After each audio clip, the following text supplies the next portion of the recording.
महाराज एक बात बड़ी सुंदर कहते, तेरा तेरा दिन याद करे क्यों रे मन सुमिरन क्यों नहीं करे। हमारे भारत के भूमि के ये मालवा के संत ने बड़ी सुंदर बात कही कि केवल 13 दिन से ज्यादा आपको कोई याद नहीं करेगा, इसके सिवाय तो लोग भूल जाएंगे, महाराज ये सब छोड़ देंगे।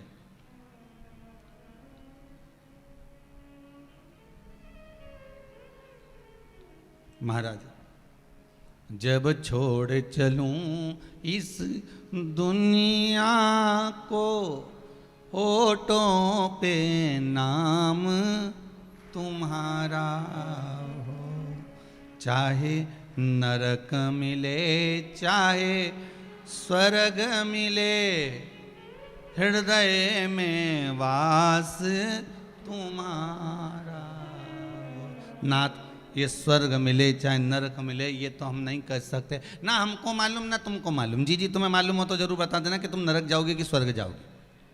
हमको तो नहीं मालूम कि स्वर्ग मिलेगा कि नरक मिलेगा, पर इतना जरूर जानते हैं कि भगवान की कथा अगर श्रवण करी है, शिव महापुराण की कथा अपनी जिंदगी में अगर एक बार उतारी है, शंकर पर एक लोटा पानी चढ़ाया है, ठाकुर जी से लाड लड़ाया है, ठाकुर जी का श्रृंगार करा है, ठाकुर जी को नूतन वस्त्र धारण कराए हैं, भगवान की सेवा में अगर आप लगे हुए हो, भगवान की उपासना में लगे हुए हो, तो ये पक्का है कि तुम्हें भले ना मालूम हो कि तुम स्वर्ग जाओगे कि नरक जाओगे, पर उस परमात्मा को मालूम है कि तुम्हें कहां लेकर जाना है। उसको ज्ञात है कि वो कहां लेकर जाए।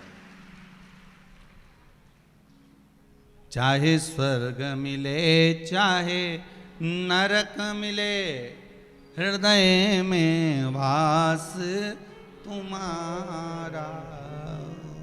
हमारा कैसा भी जीवन, हम अगर परमात्मा के भरोसे पर जी रहे हैं, परमात्मा के सहारे पर जी रहे हैं, तो ये सुख का अनुभव है। बहुत छोटा सा जीवन, क्षण भंगुर इस जीवन में कब कहां किस समय किसके प्राण छूट जाएं ये कोई भरोसा नहीं है, कोई भरोसा। कल की ही बात,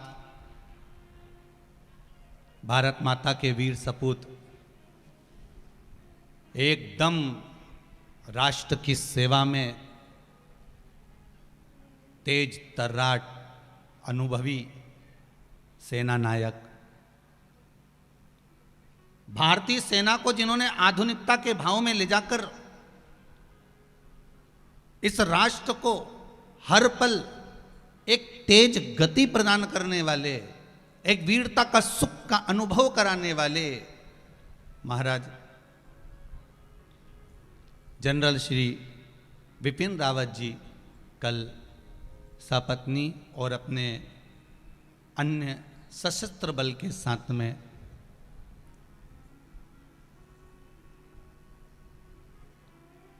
एक हेलीकॉप्टर दुर्घटना के अंतर्गत देवलोक गमन हुआ। पूरे भारत की भूमि को, पूरी भारत की भूमि को सेना नायक के जाने का बड़ा दुख है। कुछ 2 मिनट का अपन भी श्री शिवाय नमस्तुभ्यम के माध्यम से श्रद्धांजलि, आस्था चैनल के माध्यम से और पाठक परिवार के माध्यम से और इस व्यासपीठ और खरगोन वासियों के माध्यम से पूरे विश्व के साथ में मिलकर 2 मिनट की श्रद्धांजलि भगवान शिव के नाम के साथ में उन शहीदों को प्रदान करते हैं। श्री शिवाय नमस्तुभ्यम, श्री शिवाय,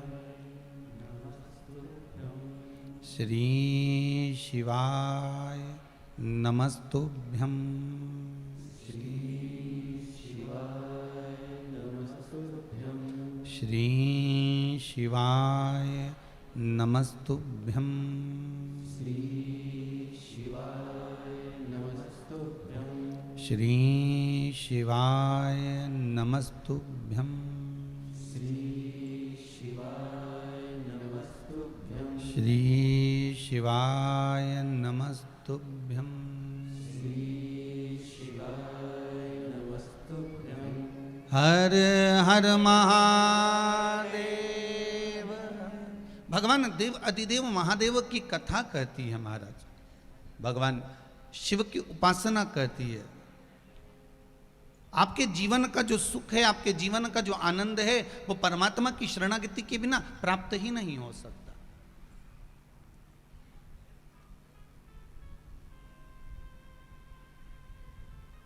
शिव के चरणारविंद के बिना मिलना बड़ा कठिन है। अच्छा, देवता भी ऐसे हैं बिल्कुल सरल। अन्य कोई देव हो तो उसको वस्तु की सामग्री की जरूरत पड़े। यहां तक शिव महापुराण की कथा कहती है कि आपके घर में अगर चंदन भी नहीं है तो भस्म तो होगी। साधारण सा भस्म भी अगर हमारे भगवान भोलेनाथ को लगा दिया जाए, साधारण सा भस्म भी अगर शिव को चढ़ा दिया जाए, तो रोग ना जाने कि व्यक्ति के जीवन के कितने रोग, कितनी तकलीफ, कितने कष्ट जीवन के समाप्त हो जाते हैं मात्र भस्म का लेपन शंकर को कर देने पर। केवल एक भस्म का लेपन भी अगर हमने कर दिया,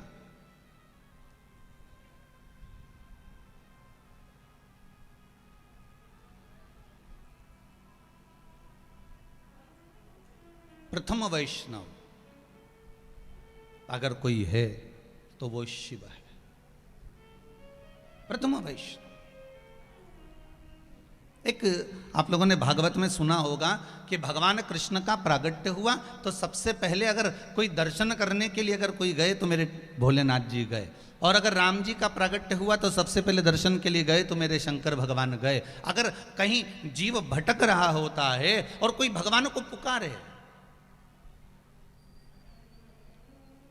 मेरे शिव क्या दे सकते हैं, मेरे शंकर क्या प्रदान कर सकते हैं, मेरे भोलेनाथ आपको क्या प्रदान कर सकते हैं। अगर कोई पूछे कि हम शिव की आराधना कर रहे हैं, हम शंकर की भक्ति कर रहे हैं, हम शंकर का स्मरण कर रहे हैं, शंकर हमें क्या देंगे, शिव हमें क्या प्रदान करेंगे, तो आप कह सकते हो कि शंकर हमें राम और कृष्ण की भक्ति प्रदान करते हैं, शंकर हमें राम और कृष्ण के चरणों में ले जाकर छोड़ देते हैं, शंकर हमें भगवान के चरणारविंद का सुख प्रदान कर देते हैं। शिव एक कार्य बड़ा प्रबल करते हैं कि आपको भगवान की भक्ति तक ले जाकर छोड़ देना, आपको राम और कृष्ण तक ले जाकर छोड़ देना।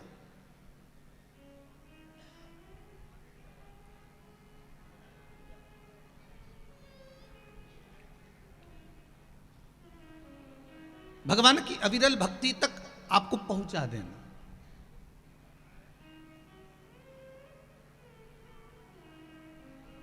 पांच प्रश्न हैं शिव महापुराण के अंतर्गत, विष्णु पुराण के अंतर्गत 5 प्रश्न, और वो प्रश्न है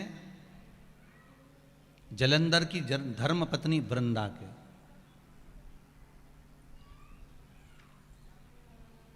ये जो कथा चल रही है खरगोन नगर में, मेरा निवेदन है जितने भी श्रोता भाई बहन टीवी के माध्यम से कथा सुन रहे हैं, बड़े ध्यान लगाकर सुनना। 5 प्रश्न माता वृंदा ने भगवान देव अधिदेव महादेव और भगवान श्रीहरि भगवान नारायण के सामने कहा। कब? जब वृंदा का पति जलंधर के प्राण छूट गए।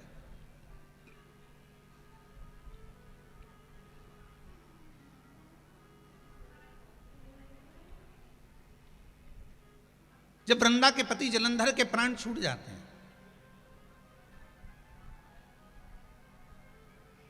बिलखती है वृंदा।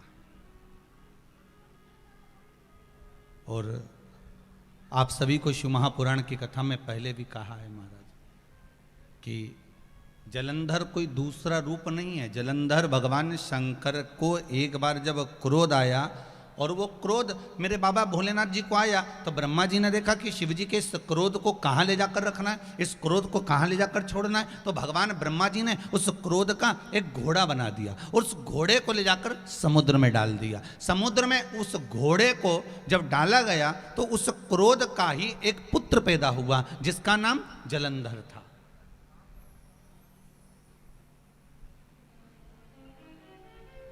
कोई दूसरा नाम नहीं है उसका, उसका नाम ही जलंधर है।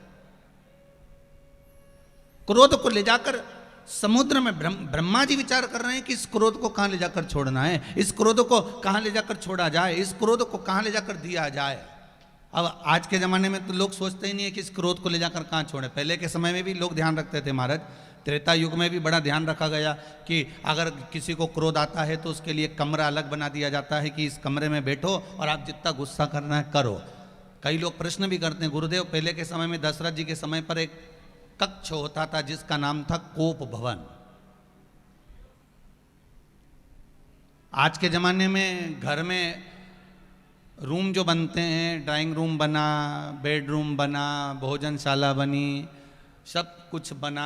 आज के समय में गुरुजी ये कोप भवन नहीं बनाते क्या? हमने कहा बनाने की जरूरत ही नहीं, पूरा घर ही कोप भवन है।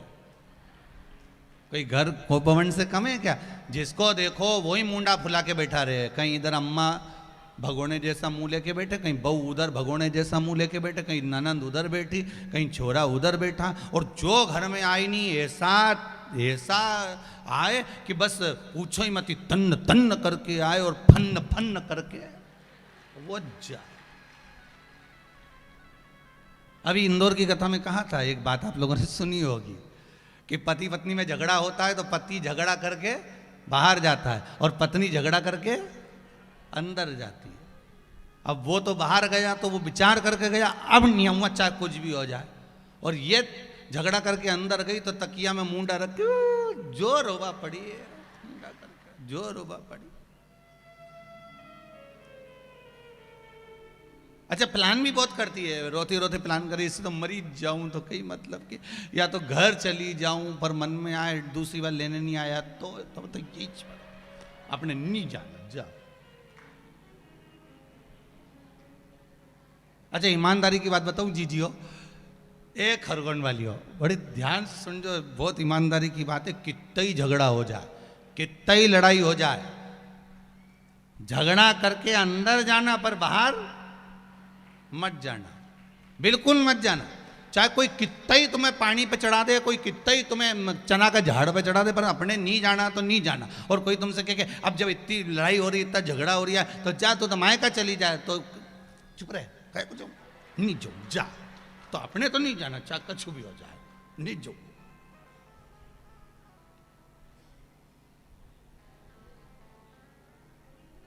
अब भगवान शिव के क्रोध को ले जाकर वो क्रोध को कहां रखा जाए ये विचार करा जा रहा है। व्यक्ति को जब क्रोध आता है तो विचार करना पड़ता है कि इसको रखा कहां जाए, किस जगह पर इसको रखा जाए। तो ब्रह्मा जी ने उस क्रोध को समुद्र में दिया, जिससे जलंधर उत्पन्न हुआ। अब जलंधर उत्पन्न तो हो गया, पर जलंधर के उत्पन्न होने के बाद में जलंधर का जो विवाह हुआ वो वृंदा के साथ में हुआ। अब वृंदा के साथ में विवाह हुआ तो जलंधर बड़ा उपद्रवी था। अब देवताओं ने कहा कि जलंधर को मारना है। भगवान शंकर के पास खबर गई तो शिव जी ने कहा मारने को तो मार सकते हैं, पर दिक्कत इतनी सी है कि वृंदा का सात्वित्व तो बड़ा प्रबल, और यदि वृंदा का सात्वित्व अगर इतना प्रबल है तो फिर इसको मारना मुश्किल है।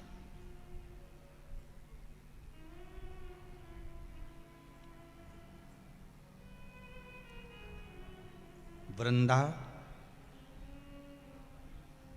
उस समय में, वृंदा उस सतयुग के समय में सबसे बड़ी वैष्णव थी, जिसने अपने प्राणों को त्याग कर तुलसी का क्यारा बन गई थी। क्या बनी थी वो? तुलसी का क्यारा। और आज भी चाहे किसी भी संप्रदाय के वैष्णव हो, चाहे वल्लभ संप्रदाय से हो, चाहे रामानुज संप्रदाय से हो, चाहे निम्बार्की संप्रदाय से हो, चाहे राधा वल्लभ संप्रदाय से हो, आप जिस संप्रदाय से आपने मंत्र लिया हुआ है और आप अगर वैष्णव हो तो वैष्णव का परम रतन है, परम रतन वैष्णव का है तुलसी का पत्र, तुलसी दल।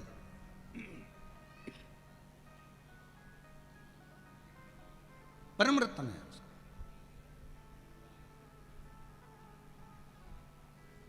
उस सतयुग के समय पर वृंदा परम भगवदीय वैष्णव थी, जिसने भगवान के साथ में जो लगन लगाई, जिसने भगवान के साथ में जो हम भगवत स्मरण करा, उसके बराबर दुनिया में कोई स्मरण नहीं कर पाया। भगवान श्री नारायण को, हरि को तो छोड़ती ही नहीं थी।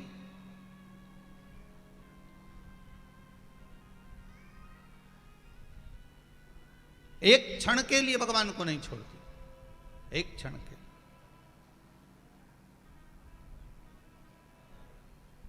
भगवान की भक्ति में डूबी रहती, दिन दिन रात भगवान की भक्ति में लगी रहती। और वो भक्ति भी कोई साधारण नहीं थी वृंदा की। महाराज कहते हैं शिव महापुराण के अंतर्गत जलंधर और वृंदा का जो चरित्र कहा गया, उस चरित्र में वर्णन करा गया कि वृंदा कई कई वर्ष तक, कई कई साल तक तो अन्न ग्रहण नहीं करती थी, केवल भगवान नारायण का स्नान का जल अपनी अंजलि में लेती थी और अंजलि में जितना भाग आता था उसी भाग को ग्रहण कर कर अपना जीवन जी लेती थी। ये इतना वैष्णव धर्म माँ उस वृंदा ने निभाया। अब जरा विचार करिएगा, बहुत बहुत अच्छी जगह पर कथा पहुंच रही है, उसका स्मरण करिएगा। वैष्णव शिव महापुराण की कथा चल रही है, वो कहाँ पहुंच रही है इस पर आपको ध्यान देना है। महाराज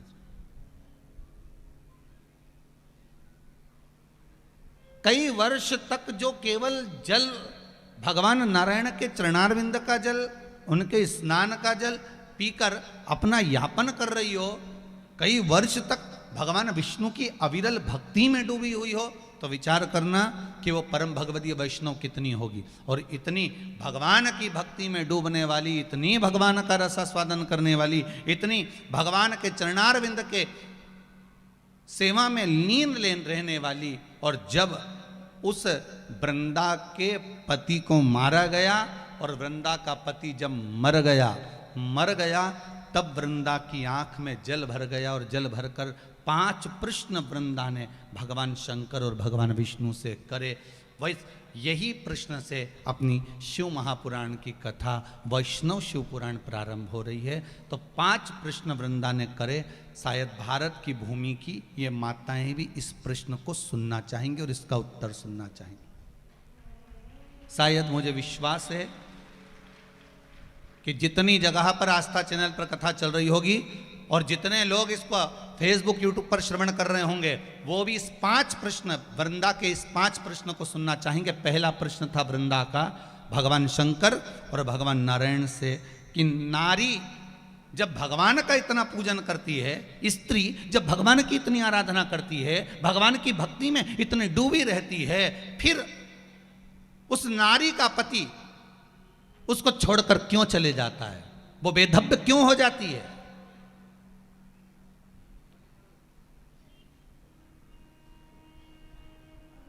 अभी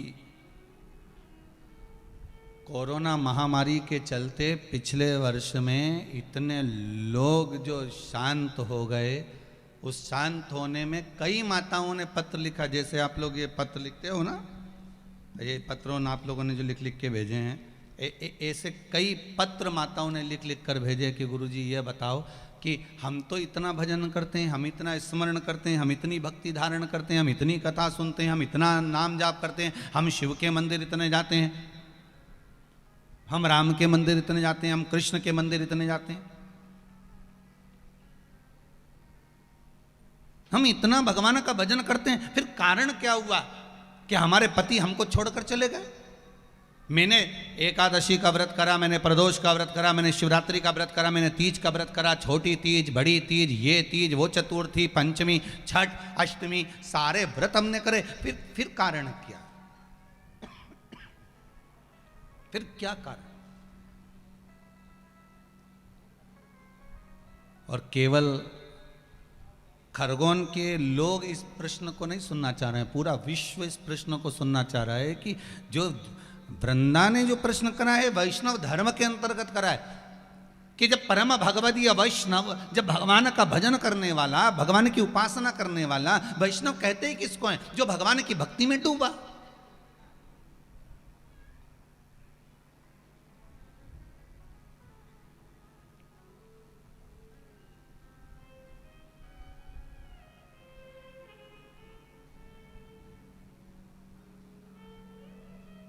वैष्णव और स्मार्त में अंतर है। आप लोग कभी कैलेंडर देखे हैं आप लोगों ने? जम के बोलो जरा। कैलेंडर आपके घर में होगा तो उसमें 2 एकादशी पड़ती है। बोलो सही है कि गलत है? एक में लिखा रहता है वैष्णव की एकादशी और दूसरी में लिखा रहता है स्मार्त। जम के बोलो जरा, स्मार्त एकादशी। अब लोगों उनको चक्कर में पड़ जाते हैं कि हम ये करें कि ये करें, पर शिव महापुराण की कथा कहती है कि तुम्हारी मर्जी पड़े जो करो। तुम तो बड़े पर करो जरूर। हम तो यहां तक कहते हैं वल्लभ कुल की एकादशी करो, भले बकरी जैसे चरो पर करो, पर अपने को छोड़ना नहीं है। एकादशी भले तुम वैष्णव धर्म की कर लो चाहे स्मार्ती की कर लो, पर करो।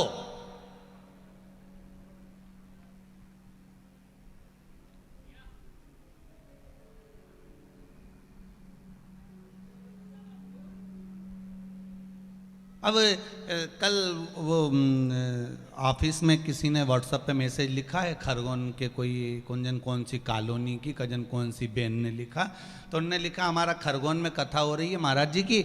अब महाराज जी से हमें ये पूछना है कि हम आस्था चैनल पे टीवी पे सुने कि पंडाल में जाके सुने। अब बताओ इनको। तो वो समीर जी बोले कि वो गुरु जी वो आया है, इसका उत्तर क्या लिख के देना है। तो हमने कहा लिख के एक बात उनको कह दो कि एक घर में पिज़्ज़ा बुलवा लो और एक टीवी पे पिज़्ज़ा देख लो, ठीक है। समझ में आ रहा है ना, थोड़ा थोड़ा आ गया कि नहीं आ गया। तो बस दोनों में क्या अंतर होगा। अगर नजदीक में कथा हो रही है और आपके, हम तो यहां तक कहेंगे महेश्वर बड़वानी मंडलेश्वर और जो आसपास के गांव में जितने भी गांव के लोग आसपास में निवास कर रहे हैं, हम तो उनसे भी कहेंगे देखो कुछ भी हो, शादी के अगर पत्रिका आई है, पत्रिका से मतलब है अगर सूचना मिली है कि कथा हो रही है, तो एक बार जाके स्टेज पे मतलब दूल्हे को लिफाफा जरूर दे के आओ, उन्हें फोटो खिंचवा के आओ।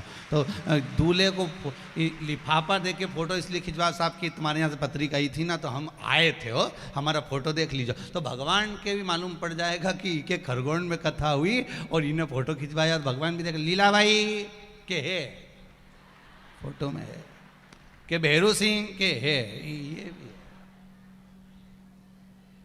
तो इसको दिखना चाहिए कम से कम। हो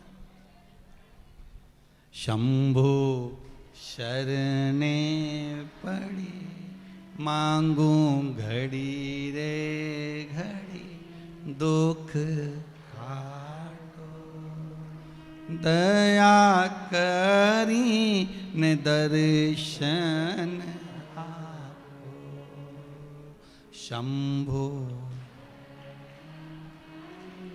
मांगू घड़ी रे दुख काटो, दया करी ने दर्शन।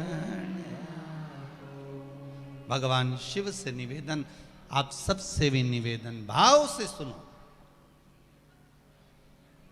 और कथा सुनने बैठो तो ऐसे मत बैठना किसी ने मार ठोक के बिठाया चुपचाप बैठी रह जाए, ऐसे नहीं बैठना। अपन तो घर से चलो नहीं जा तो जोरदार, मैं तो चली वृंदावन राणा मेरे तो भाग जगे और महलों में तेरे आग लगे। हमें कोई मतलब नहीं, हमें तो कथा सुनना है। 7 दिन घर वालों से कह दीजो मैं 7 दिन कथा में जाऊंगी और कथा सुनूंगी, और जितने टीवी पे सुन रहा है वो भी बोल देना अपने अपने परिवार वालों को, हमारी कथा सुन ली जो है 1 बजे से 4 बजे तक आ रही है, और मेरे को मत परेशान करना, मैं कथा सुन लूँ। पहला प्रश्न है वृंदा का, जो संपूर्ण विश्ववासियों को सुनना है, उसका उत्तर कि महाराज जब हम इतना पूजन करते हैं, इतने व्रत करते हैं, जितना तो पुरुष व्रत नहीं करता, जितना पति व्रत नहीं करता, उतना नारी तो करती है ना। चतुर्थी का व्रत करती, तीज का व्रत करती, छठ का व्रत करती, सोमवार करे, मंगलवार करे, 16 सोमवार करे, संतोषी माता का व्रत करे, कहीं लक्ष्मी जी का व्रत करे, कहीं तीज का व्रत करे, कहीं कोई सा व्रत करे, कहीं किसी का उद्यापन करे, कहीं एकादशी का व्रत करे, कहीं प्रदोष करे, कहीं संक्रांति करे, कहीं 16 सोमवार, सारे व्रत माताएं करती है। तो वृंदा का पहला प्रश्न है, जब नारी इतने प्रेम से भगवान को रिझाती है, मंदिर जा जाकर पूजन करती है, रात रात भर बैठकर जागरण करती है, ढोलक बजाकर मंजीरा बजाकर कीर्तन करती है, एकादशी का भजन करती है, फिर नारी के भाग्य में ही ये क्यों लिखा होता है कि नारी के सामने कई नारियों का पति चले जाता है और उसको वैधव्यता का जीवन जीना पड़ता है। जैसे जलंधर की जाने के बाद वृंदा अकेली पड़ गई, तब वृंदा ने शंकर और भगवान नारायण से यह प्रश्न किया। वैष्णव का, एक परम भगवदीय वैष्णव का उस परमात्मा से प्रश्न है।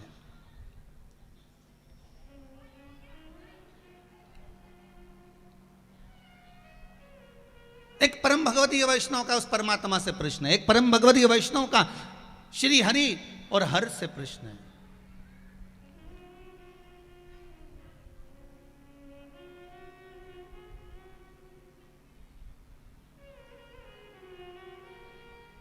एक भगवान का भक्त भगवान से प्रश्न कर रहा है कि आप उत्तर दो। क्यों, किस लिए, क्या कारण है कि नारी को ये दुख झेलना पड़ता है वैधव्यता का। वो कितनी उपासना करती है, केवल इसलिए करती है कि महाराज, वो उपासना इसलिए करती है कि प्रभु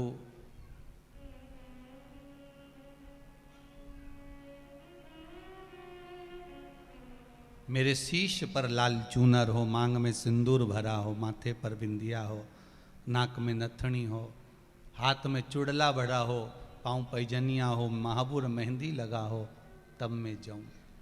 प्रत्येक मां भगवान से प्रार्थना करती ही यही है।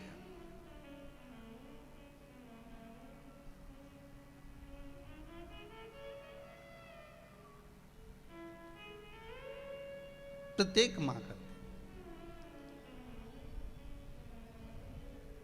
महाराज, मेरे माथे पे कुमकुम की बिंदिया रहे,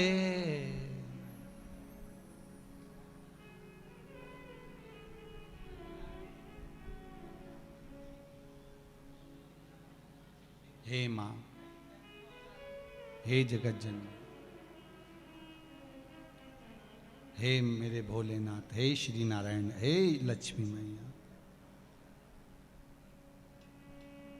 मेरे माथे पे कुमकुम की बिंदिया रहे और मैया कोई कामना ही नहीं। मेरे माथे पे कुमकुम की बिंदिया रहे और मैया कोई कामना। मेरे हाथों में भर भर के चूड़ियाँ रहे, मेरे हाथों में भर भर के चूड़ियाँ रहे और मैया कोई कामना ही नहीं। माँ, इसके सिवाय कोई कामना नहीं हमारी, कोई कामना। फिर क्यों ऐसा हुआ? तब भगवान नारायण कुछ नहीं बोले। क्यों नहीं बोले? क्योंकि वृंदा के सातित्व को नारायण ने डिगाया था।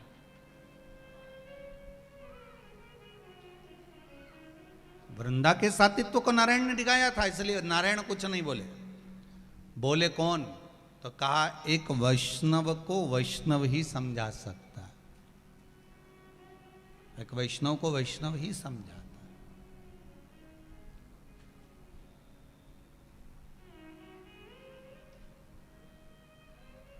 एक घर में दादाजी मर गए। अब दादाजी मर गए तो सब बहुएं रो रही थी। दादाजी चले गए तो अब मोहल्ले के लोग आते हैं तो वो समझाते हैं, देखो अब ये तो भगवान के हाथ में है साहब, अब ये कौन रचा है, देखो अपने जीवन को थोड़ा सा धैर्य बांधो, अब मत रो। समझाते लोग, बोलो समझाते कि नहीं समझाते? समझाते हैं ना। जब किसी के यहाँ मरे में जाओ तो समझाते हैं कि देखो अब जो तो लिखा है भाग्य में वो तो होकर रहेगा, अब उसको क्या कर सकते हो। कितना विचित्र जीवन है। उसके दादा शांत हुए तो तुमने जाकर समझाए और तुम्हारे दादा निपटे। कौन आया? जिसको तुमने समझाया था वही पलट के अब क्या कर सकते हैं। देखो जीवन बड़ा छोटा सा है। ये पक्का है कि जिसने बैटिंग करी है वो बॉलिंग भी करेगा और जिसने बॉलिंग करी है वो बैटिंग भी करेगा। ये पक्का। मतलब दुख सुख मनुष्य के जीवन में कभी भी किसी जगह हर पल हर घड़ी हर क्षण कहीं पर भी आ सकता है। कोई जरूरी नहीं है। जब भगवान राम वापिस वनवास से लौट कर आए और मेरे राघव जी जब वन लौट कर आए तब माता कौशल्या जी ने कहा, हे भरत, शत्रुघ्न, उर्मिला, मांडवी, श्रुतकीर्ति, जाओ जरा ऐसा प्रयास करो, जाओ जाकर भगवान राम लौट कर वन से आए, जिसको जो मांगना है मांग लो। आज मेरा राम राजा बनकर बैठा है, जिसको जो मांगना है मांगो मांगो, मांग लीजिए। अब भरत जी ने मांगा, भैया मुझे कुछ नहीं चाहिए, मेरे को तो आपके चरणों का राज चाहिए। भरत जी ने चरणारविंद मांग लिए। फिर शत्रुघ्न से कहा, तुम मांग लो भैया राम से। शत्रुघ्न जी ने कहा, भैया मेरे को तो कुछ नहीं चाहिए, मुझे भरत भैया के चरण चाहिए। ठीक है। अब लक्ष्मण जी से कहा, तुम मांग लो। लक्ष्मण जी बोले, मुझे कुछ नहीं चाहिए, मुझे तो आपकी सेवा चाहिए। ठीक है। मांडवी को बुलाया, उर्मिला को बुलाया, सबने मांगा। बाद में आई श्रुतकीर्ति। माता श्रुतकीर्ति आई और श्रुतकीर्ति से कहा माता कौशल्या ने, आज भैया राम तुम्हारे राजा बने हैं, मांग लो क्या चाहिए। सबने मांग लिया, तुम ही रह गई हो, बोलो क्या चाहिए। श्रुतकीर्ति ने हाथ जोड़कर पहले राम जी से कहा, प्रभु राम से हाथ जोड़कर कहती है श्रुतकीर्ति, जो मांगूंगी दे दोगे, जो मांगूंगी वो दे दोगे आप। इतने में कौशल्या जी खड़े होकर बोली, पहले तो श्रुतकीर्ति आप जरा वाणी के लिहाज से बात करो, सामने जो सिंहासन पर बैठा है वो राजा राम है, जो सिंहासन पर बैठा है वो राजा राम है, जो सिंहासन पर बैठा है तुम्हारी बहन का पति है, जो सिंहासन पर बैठा है वो तुम्हारा जेठ है, जो सिंहासन पर बैठा है वो तुम्हारा बड़ा घर का बड़ा है। वो जरा किस तरह से बात करना है तुम्हें समझना होगा। क्या चाहिए बोलो। श्रुतकीर्ति कहती है माता कौशल्या जी से, माँ अब मुझे केवल भैया राम से मांगना है, अब सब चुप हो जाओ, मैं जो इनसे मांगूंगी उन्हें देना पड़ेगा। कि कई को घबराहट होने लगी कि एक बार मैंने राम को वन भेज दिया था, दूसरी बार मुझे लगता है अब की बार श्रुतकीर्ति भेज देगी। जो मांगूंगी दोगे, जो मैं मांगूंगी वो देना पड़ेगा, दोगे। सीता जी खड़े होकर बोली, श्रुतकीर्ति मांग तो भैया राम से मांग रही है ना, अगर वापिस तुझे अयोध्या का राज्य भी चाहिए तो हम दे देंगे, ये अवधपुरी का अगर राजा भी तुझे बनना है तो हम प्रदान कर देंगे, मांग तुझे क्या चाहिए। श्रुतकीर्ति ने उसी समय पर, माता श्रुतकीर्ति बोली उसी समय, पहले भैया राम मुझे वचन दे कि मैं जो मांगूंगी वो देंगे। राम जी ने कहा, श्रुतकीर्ति मांग लो, तुम जो मांगोगी दूंगा, मांगो क्या चाहिए। श्रुतकीर्ति ने कहा, भैया जो आपने वन में कपड़े पहने थे ना, जो वन में आपने वल्कल वस्त्र धारण करे थे, वो वस्त्र मुझे चाहिए। तो राम जी ने पूछा, श्रुतकीर्ति तुम इन वस्त्र का क्या करोगी, जो मैंने वन में पहने थे उन कपड़ों का करोगी क्या। श्रुतकीर्ति कहती हैं, भैया जो कल राजा बनने वाला था, एक रात में सत्ता पलट गई और वो वन वन डोलता फिरा, तो जीवन का क्या भरोसा है कब किसको कौन से कपड़े पहनने पड़ जाएं, इसलिए वो कपड़े में संभाल कर रखना चाहती है। वो वस्त्र मुझे दे दीजिए, वो वस्त्र मेरे पास होना चाहिए। जीवन का क्या ठिकाना।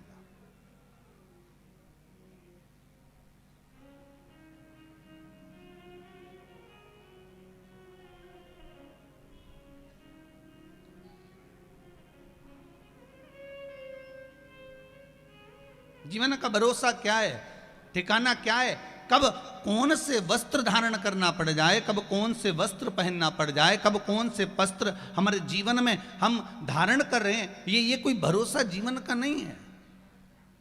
कब हम कौन वस्त्र धारण कर सकते,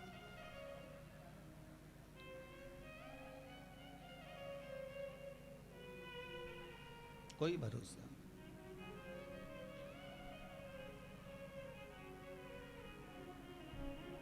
हे प्रभु, हमको भोले दर्श दिखाओ, इन अखियों की प्यास बुझाओ। ओम नमः शिवाय बोलो, ओम नमः शिवाय, ओम नमः शिवाय बोलो, सब बोलिए। ओम नमः शिवाय बोलो, ओम नमः शिवाय, ओम नमः शिवाय बोलो, ओम नमः शिवाय। हमको भोले दर्श दिखाओ, इन अखियों की प्यास बुझाओ। ओम नमः शिवाय बोलो, ओम नमः शिवाय, ओम नमः शिवाय बोलो, ओम नमः शिवाय।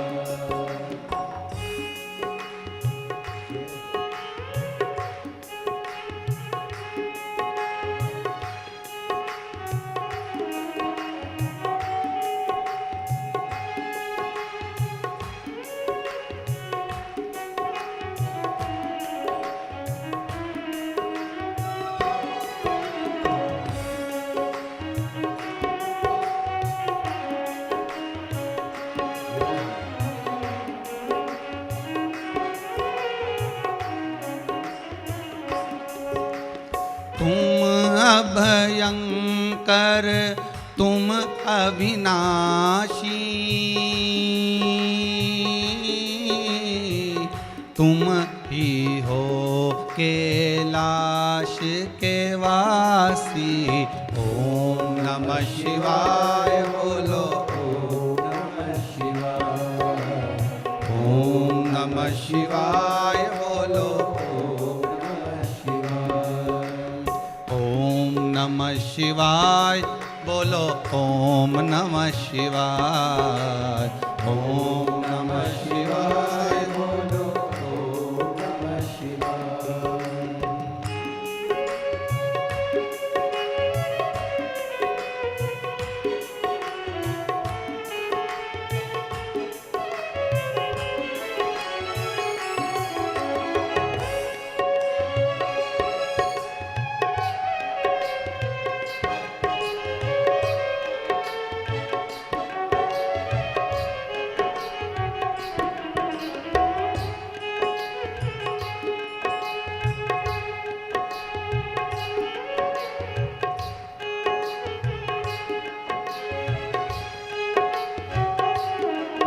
शंभो।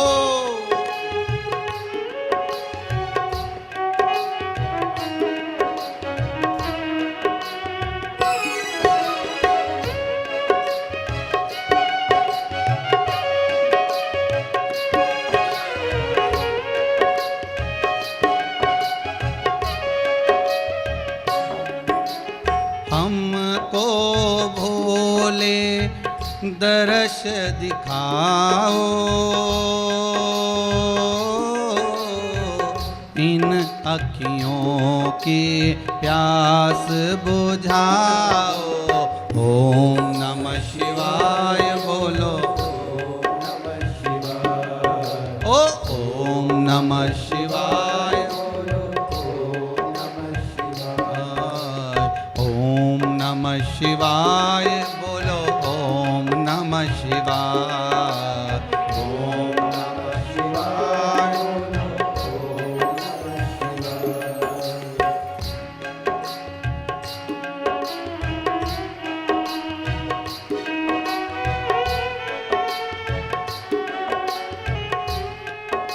नमः शिवाय।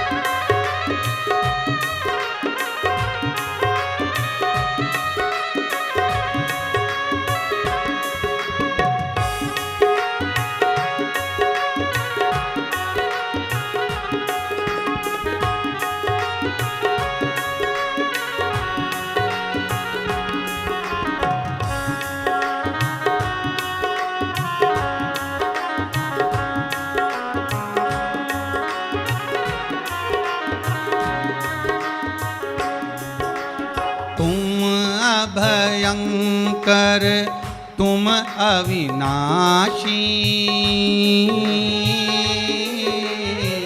तुम ही हो कैलाश के वासी। ओम नमः शिवाय बोलो, ओम नमः शिवाय, ओम नमः शिवाय बोलो, ओम नमः शिवाय बोलो, ओम नमः शिवाय बोलो, ओम नमः शिवाय, ओम नमः शिवाय बोलो, ओम नमः शिवाय बोलो, ओम नमः शिवाय बोलो, ओम नमः शिवाय, ओम नमः शिवाय बोलो, ओम नमः शिवाय बोलो, ओम नमः शिवाय बोलो, ओम नमः शिवाय, ओम नमः शिवाय बोलो, ओम नमः शिवाय। भगवान शिव की कथा कहती है, मेरे ओघड़दानी त्रिकालदर्शी कैलाशी अविनाशी शिव का चरित्र कह रहा है। माता श्रुतकीर्ति ने वस्त्र मांगे कि कौन वस्त्र कब पहनना पड़ते हैं, ये कोई भरोसा नहीं जीवन का। श्वास रुक जाएगी चलते चलते, क्षमा बुझ जाएगी जलते जलते, दम निकल जाएगा रोशनी का, क्या भरोसा है। कोई भरोसा है क्या? कोई भरोसा। अभी पिछले कोरोना महामारी में कितने अच्छे अच्छे लोग जिनकी उम्र भी नहीं थी साहब, जाने की कोई उम्र थी क्या इनकी? कोई उम्र नजर आ रही थी, फिर भी चलते, कोई उम्र नहीं, कोई भरोसा। और भगवान से प्रार्थना करना, बहुत ध्यान दीजिएगा, भगवान से प्रार्थना करना, रोज 1 लोटा पानी शिव जी को ये कहकर चढ़ाना कि बाबा अब जो दुख देख लिया अब वो वापिस मत दिखाना, सर्वे भवन्तु सुखी, सब सुखी रहें ऐसी कृपा। दूर सब अवगुण भागे, दूर दूर सब अवगुण भागे, रोम रोम मेरा तुम्हें पुकारे, रोम रोम मेरा तुम्हें पुकारे, रोम रोम मेरा तुझे पुकारे, ओ रखियो मेरी लाज, उमापति रखियो मेरी लाज, उमापति रखियो मेरी लाज, उमापति रखियो मेरी लाज, हमारी दुनिया भोले, भूल के सारी दुनिया भोले, ओ भूल के सारी दुनिया भोले, भूल के सारी दुनिया भोले, ओ तुम्हें पुकारूं आज, उमापति रखियो मेरी लाज, उमापति रखियो मेरी लाज, उमापति रखियो मेरी लाज, उमापति रखियो मेरी लाज। जय हो।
तेरी दया के बादल बरसे, तेरी दया के बादल बरसे, व्याकुल मनवा काहे तरसे, व्याकुल मनवा काहे तरसे, टालो विपदा मेरे सर से, टालो विपदा मेरे सर से, सुख पाएंगे तेरे दर से, सुख पाएंगे तेरे दर से, भाग्य विधाता अंतर्यामी, भाग्य विधाता अंतर्यामी, ओ भाग्य विधाता अंतर्यामी, भाग्य विधाता अंतर्यामी, ओ देवों के सिर ताज उमा, भूल के सारी दुनिया भोले, भूल के सारी दुनिया भोले, ओ भूल के सारी दुनिया भोले, भूल के सारी दुनिया भोले, तुम्हें पुकारूं आज उमापति रखियो मेरी लाज, उमापति रखियो मेरी लाज, उमापति रखियो मेरी लाज, उमापति रखियो मेरी लाज, उमापति रखियो मेरी लाज, उमापति रखियो मेरी लाज।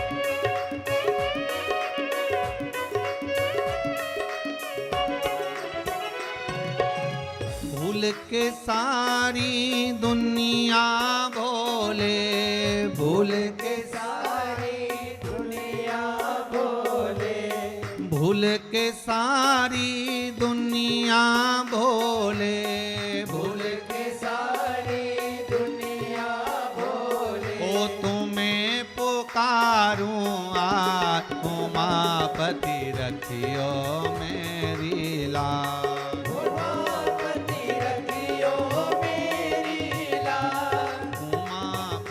रखियो मेरी लाज, उमापति रखियो मेरी लाज, उमापति रखियो मेरी लाज, उमापति रखियो मेरी लाज, उमापति रखियो मेरी लाज, उमापति रखियो मेरी लाज, उमापति रखियो मेरी लाज, उमापति रखियो मेरी। हर हर आवाज नहीं आई, जरा दमदारी से बोलो। दोनों हाथ उठाकर दीन बंधु दयालु दया कीजिए। जो दोनों हाथ उठाकर हर हर महादेव नी बोले उनको उठा लीजिए। बोलो हर हर। अब कितने बढ़िया बोले, मतलब ये पक्का हो गया। तुम जानना नहीं चाहते हो, आज जाके करो भी क्या, क्या करे, कथा सुने महाराज जी, जाना वहां करेंगे क्या। कहा करो में बैकुंठ के जाए, सूरदास जी अपने पद में गाते हैं, कहा करो में बैकुंठ के जाए। ना तो वहां गौ है ना वहां गोवर्धन है, फिर जाकर करूंगा क्या। वृंदा का पहला प्रश्न का उत्तर देवादिदेव महादेव ने दिया है, और वृंदा का दूसरा प्रश्न चालू हुआ।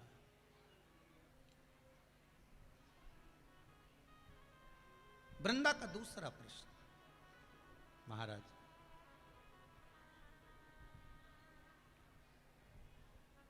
नारी का जब प्रसव पीड़ा होता है बहुत ध्यान देना महाराज खरगोन वालों, बहुत सुंदर कथा वैष्णव शिव महापुराण की कथा मिली है।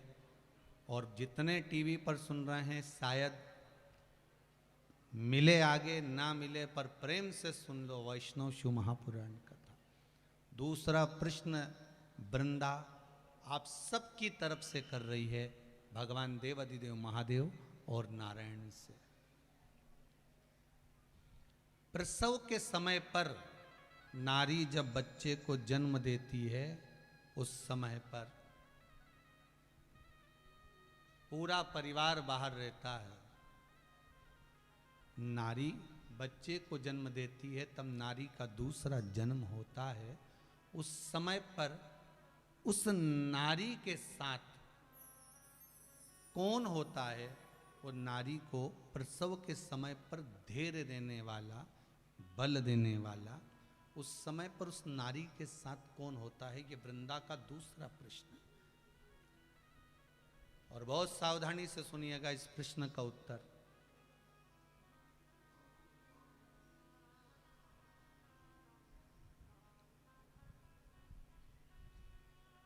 महाराज वो कहे, अरे मैंने सारे सहारे छोड़ दिए, बस तेरा सहारा काफी है।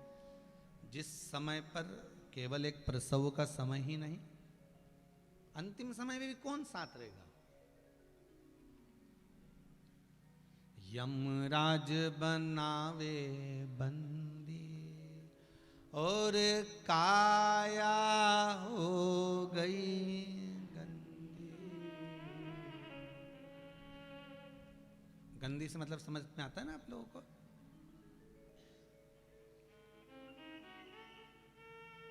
मतलब अभी तक तो लोग इस शरीर को छू भी रहे थे। जब बॉडी पड़ी रहती है ना, मरा हुआ जब शव पड़ा रहता है, उसे कौन छूता है? कौन छू?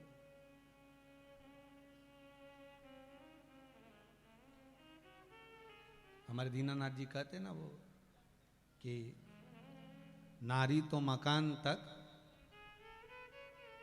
परिवार शमशान तक।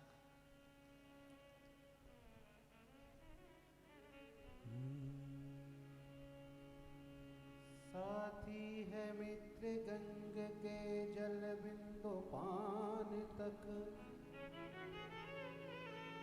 अर्धांगनी बढ़ेगी तो केवल मकान तक। परिवार के सब लोग चलेंगे इस मसान तक, बेटा भी हक निभाएगा तो अग्निदान तक। इससे तो आगे भजन ही है साथी, भजन के बिना अकेला रहेगा। उसकी बात कोई साथ नहीं, केवल तुमने जो भजन करा, तुमने जो मंत्र जपा, तुमने जो स्मरण करा, तुमने जो नाम लिया, तुमने जो कीर्तन किया, वही तुम्हारा है। शिव महापुराण की कथा अगर आप भले टीवी पर सुन रहे हो, भले खरगोन में सुन रहे हो, गांव गांव से आकर इस मैदान में बैठकर कथा श्रवण कर रहे हो, इतना याद रखना, ये सोना, ये चांदी, ये जायदाद, ये जमीन, ये परिवार, ये कुटुंब सब यहीं रह जाएगा, पर तुमने जो 7 दिन की शिव महापुराण कथा सुनी है, वो तुम्हें परमात्मा के धाम तक लेकर जाए। कोई ले जाए ना ले जाए, वो आग लगाकर छोड़ देंगे। इससे तो आगे भजन ही साथी हरि के भजन बिन अकेला रहेगा। कौन जाने वाला है? कौन तुम्हारे साथ देने वाला है? कौन? और घबराना मती, जितने शिव महापुराण की कथा सुन रहे हो 1% मत घबराना। अंतिम समय में अगर सामने मौत भी खड़ी है, दुख भी सामने खड़ा है, घबराना नहीं है। हमारा शंभु हमारे साथ हर पल खड़ा हुआ है। ये हमारे भीतर बल। ये कई कई माताओं ने प्रश्न बहुत सुंदर बात लिखी है।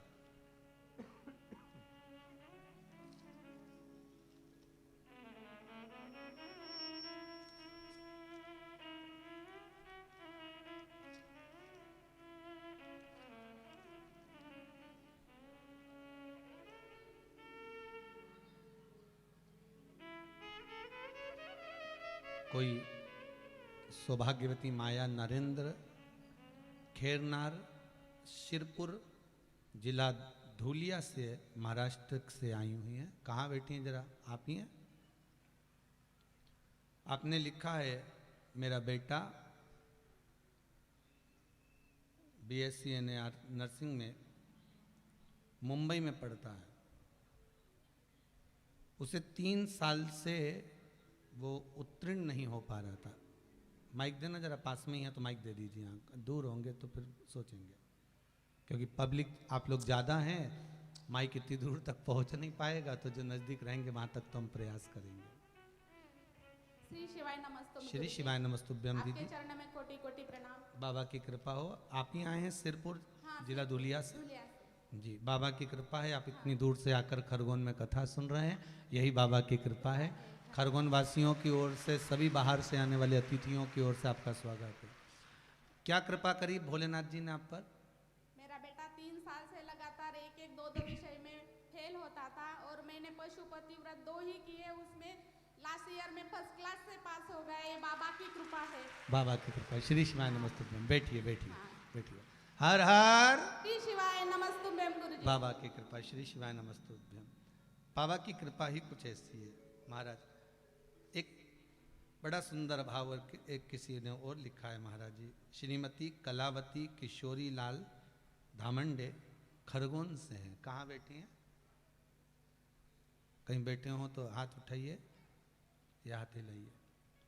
उधर पंडाल के बाहर हो या पंडाल के इधर उधर हो। आप ही ने लिखा है? माइक पहुंच सकता है क्या?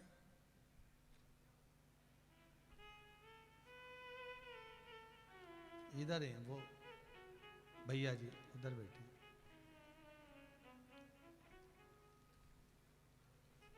बड़ा सुंदर आपने भाव लिखा है इसमें। श्रीमती कलावती किशोरी लाल जी धामंडे खरगोन से हैं। आपने बड़ी सुंदर बात लिखी है। श्री शिवाय नमस्तुभ्यं। हमारे बच्चे ने जून में 2021 में MBA किया, उसके बाद से सर्विस के लिए बहुत इंटरव्यू दिए। श्री शिवाय नमस्तुभ्यं। श्री शिवाय नमस्तुभ्यं बाबा जी। कहाँ से हैं दामंडी जी? खरगोन से हूँ। बहुत बहुत बाबा की कृपा हो। आपकी नगरी में बाबा की कथा हो रही है। बाबा स्वयं आए हैं, कुबेर भंडारी। बहुत सुंदर बात आपने लिखी है। क्या बाबा ने कृपा करी आपके ऊपर? बाबा जी, मेरे बच्चे ने MBA किया है और ये सर्विस के लिए ट्राई कर रहा था। जी। पर 20 अक्टूबर को शरद पूर्णिमा के दिन सीहोर गुब्रेश्वर धाम के दर्शन करने गए, तो उसी दिन रात को घर आए। पर दूसरे दिन सुबह 11 बजे 11:15 बजे उसको मेल आ गया WhatsApp पे कि आपको ज्वाइन करना है बैंक में। बधाई हो, बहुत बहुत बधाई। बेटे का जो जॉब लगा है, कुबेर भंडारी की कृपा आप पर ऐसी बनी रहे। श्री शिवाय नमस्तुभ्यं। विराजिए। बड़ी कृपा है मेरे भोलेनाथ की। और एक नहीं, बहुत सारे पत्र मैंने जितने 2-1 पढ़ने में आए हैं, जितना पढ़े हैं, बाकी के यहीं पर रहते हैं। आप बाद में भी उसको पढ़ सकते हो, कोई दिक्कत नहीं। और जो ध्यान में रहेगा आप बता दिया जाए। विश्वास से कहता हूं, कुबेरेश्वर धाम की धरा से शिव महापुराण की कथा को लेकर आया हूं। इतना विश्वास है मुझे मेरे शंभू पर, मेरे गोवर्धन नाथ, मेरे श्री जी बाबा पर, कि जिसने दिल से इस कथा को सुन लिया है, बाबा 3 महीने में उसकी पूर्ण कर दिया है। उसकी कृपा ही कुछ ऐसी। जिस भाव से सुन,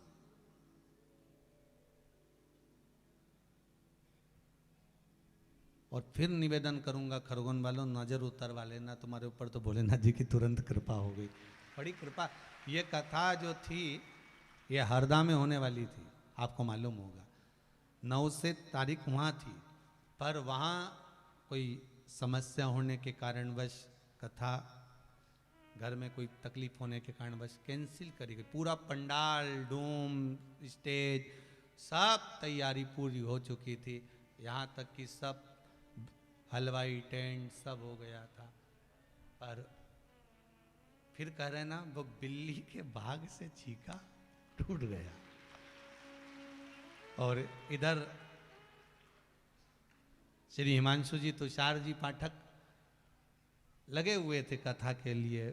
कथा मिलना थी इनको 2024 में या 23 में, क्योंकि कथा खाली तो है नहीं, पर कहीं भगवान कुबेर भंडारी की कृपा, कुबेरेश्वर महादेव की। और सबसे ज्यादा अगर धन्यवाद दूंगा तो मैं उस जीवात्मा को दूंगा, जयप्रकाश जी पाठक, स्वर्गीय जयप्रकाश जी पाठक को दूंगा। कितनी अच्छी जीवात्मा होगी कि उनके निमित्त कथा हो रही है, तो ये समझ लेना कि कथा उनने ली है और पुत्र करा रहे हैं। ये कृपा बाबा की, ये करुणा बाबा की हुई महाराज। और पाठक परिवार को एक चीज के लिए और धन्यवाद दूंगा मैं, कि इतनी कम समय में लगभग 6-8 दिन, ज़्यादा दिन नहीं होंगे, 8 दिन के अंदर इतना ग्राउंड कंप्लीट करना, व्यवस्था कर लेना, हर किसी के बस की बात नहीं, स्वयं शंकर ही कर सकता, स्वयं शिव कर सकता। 8 दिन के अंदर इतनी व्यवस्था। हमने कई बार आशीष जी को बोला, समीर जी को बोला, इतनी जल्दी कथा मत दो, नहीं कर पाएंगे। नहीं गुरुजी, पाठक परिवार बोला है, वहाँ से उनके बच्चे बोले हैं कि हम करेंगे, आप व्यवस्था, आप चिंता ना करें। आप तो बाबा की नगरी है सिद्धेश्वर महादेव की, हमारा खरगोन नवग्रह देवता की नगरी है, और हमको कथा नहीं सुनना है, नवग्रह देवता को कथा सुनना है, तो आप तो कथा करने आओ, कथा वो करेंगे। तो इनके शब्द थे कि कथा कोई करवा नहीं, कथा स्वयं बाबा करवा रहे हैं, कथा स्वयं बाबा करने वाले हैं और सुनने वाले हैं। तो इसके लिए पाठक परिवार को धन्यवाद दूंगा। 8 दिन में इतनी व्यवस्था कर देना, और आपको भी धन्यवाद है जीजियों, 8 दिन में तुम्हारे पास इतनी सूचना पहुंच भी गई और तुम इतनी सारी आ भी गई रे दादा, गजब कृपा भोलेनाथ जी की। अभी तो पाठक जी टेंशन में होंगे, अब टेंट किधर बढ़ाना है, अब किधर लेके जाना, इधर बढ़ाऊं कि इधर बढ़ाऊं कि उनंग ले जाऊं।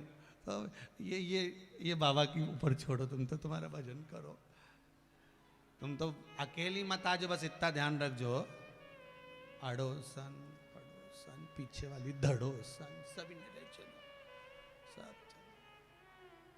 क्योंकि अपन अगर अकेले अकेले कथा सुन लेंगे तो ऊपर जाके अकेले बैकुंठ में कितने बोर होंगे। इसलिए कम से कम मोहल्ले की 2-4 जाए तो अपन वहाँ बैठ के बात तो कर सके कि अपन कौन सी कॉलोनी का है रे, इकट्ठा बैठा है। तो इनसे, और पुरुषों से निवेदन है, तुम भी तो निवेदन है, तुम अड़ोसन पड़ोसन दड़ोसन के साथ मत आ जाओ दादा, तुम अपने अड़ोसी पड़ोसियों के साथ आ जाओ, कथा का आनंद लीजिए खूब। शिव कथा है, बड़े अलमस्त होकर सुनो, मेरा भोला बहुत अलमस्त है, एकदम अड़भंग, क्या हो रहा है उसको कोई मतलब नहीं। सारे मंदिर के दरवाजे टाइम पर बंद हो जाते हैं, सारे मंदिर के दरवाजे टाइम पर खुल जाते हैं। शंकर भगवान के यहाँ दरवाजे का काम ही नहीं है, वो तो आराम से होटला पे बैठे लोटा भर ले और चढ़ा जा आराम से। तुम 24 घंटे सारे मंदिर में जाने का, सारी पूजनों का मुहूर्त होता है, पर शिव महापुराण का कोई मुहूर्त नहीं, शंकर की कथा का कोई मुहूर्त नहीं, शंकर की पूजन का कोई मुहूर्त नहीं, शंकर के पूजन का कोई मुहूर्त नहीं, शंकर के मंत्र का कोई मुहूर्त नहीं, शंकर के दरवाजे जाने का कोई मुहूर्त नहीं। सारे तीर्थों में जाकर जाने का मुहूर्त निकालना, शिव के दरवाजे पर जाने का कोई मुहूर्त नहीं है। किसी ने पूछा शंकर जी तुम्हारे यहाँ आने का कोई मुहूर्त नहीं, तुम्हारी कथा का कोई मुहूर्त नहीं, तुम्हारी पूजन का कोई मुहूर्त नहीं, तुम्हारे यहाँ समय का कोई ठिकाना नहीं, कभी भी आ जाओ, तो कोई एक समय तो निश्चित करो। शंकर भगवान ने काम शमशान में रहते, शमशान का कोई मुहूर्त नहीं होता, कब निपट जाओ कब आ जाओ, जीवन का क्या ठिकाना। तुम्हारे यहां अगर हो कोई खरगोन में ऐसा कि जिसने मुहूर्त निकलवाया, पंडित जी बताओ कौन से दिन मरूं, हमारा मरने का मुहूर्त निकालो, तो कोई मरने का मुहूर्त निकलवाए, अरे बोलो तो जम के, कोई निकाय मरने का मुहूर्त कि इतनी बजे मरूंगा मैं, तो लाभ घड़ी आएगी ना तभी मरूंगा, यमराज से कहते खड़े रहे, नहीं मरूंगा अभी, नहीं मरूंगा, नहीं मरूं मैं, तो अभी मुहूर्त आने मारा जब मरूंगा। तो शंकर जी बोले शमशान में जाने का मुहूर्त नहीं होता, शिव के दरवाजे मरने का कोई मुहूर्त नहीं होता, तो फिर ये भजन का क्या मुहूर्त। इसलिए जब मौका मिल जाए, जब समय मिल जाए, शंकर के मंदिर में जाओ, एक लोटा पानी, सुबह टाइम मिले तो सुबह चले जाओ, नहीं दोपहरी में टाइम मिल जाए तो दोपहरी में चले जाओ, शाम के टाइम मिल जाए तो शाम के दिया लगाने चले जाओ, आधी रात के टाइम मिल जाए तो भी वहाँ पहुंची जाओ तुम तो शंकर जी के दरवाजे। वो बस तुम तो बस एक बार मुख से कह दो, हे बलम मोहल्ले चल रे तू भोले के दरबार, बलम मोहल्ले चल भोले के। बस इतनी कृपा करो कि मुझे वहां तक ले चलो, जब मिले फुर्सत तब चलो। दूसरा प्रश्न भगवान देवादिदेव महादेव से, भगवान नारायण की साक्षी में परम भगवदीय वैष्णव, जो वैष्णव की पराकाष्ठा पर परिपूर्ण है, वो वृंदा जो तुलसी का क्यारा बनने से पहले 5 प्रश्न भगवान से कर रही है, बाद में तुलसी का क्यारा बनी है। हमारे यहाँ सारे वैष्णव पंथ के अंतर्गत तुलसी की महत्वता प्रबल है। क्यों? क्योंकि वृंदा ने जनमानस के कल्याण के लिए 5 प्रश्न करे। पहला प्रश्न पूर्ण हुआ, दूसरा प्रश्न वृंदा ने सम्मुख में रख दिया। दूसरा प्रश्न वृंदा देवी कर रही है, मेरे दूसरे प्रश्न का उत्तर दो। प्रसव के समय पर नारी जब बच्चे को जन्म देती है, स्त्री जब बालक बच्चे को जन्म देती है, उस समय पर उसके साथ कौन होता है? उसको बल देने वाला, उसको प्रबलता देने वाला, उसको धैर्य देने वाला कौन होगा? शिव कहते हैं। शंकर कहते हैं शिव शक्ति। शिव कह रहे हैं मेरा एक नाम अर्धनारीश्वर है। क्या नाम है मेरा? मतलब शंकर स्त्री भी है, शंकर पुरुष भी है। शंकर जी की जो जलाधारी होती है नीचे की, जहाँ गौल ऐसी होती है, चरण होता है, उसके ऊपर शिवलिंग रखा होता है।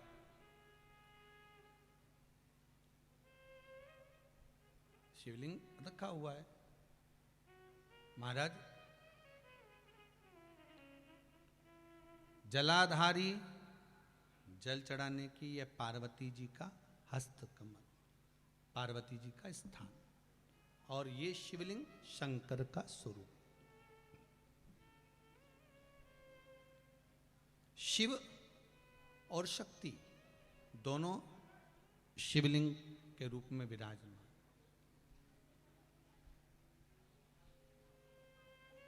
कई बार कहा है आपको, आज फिर कहते हैं, शिव मंदिर में जाकर गलती मत करना।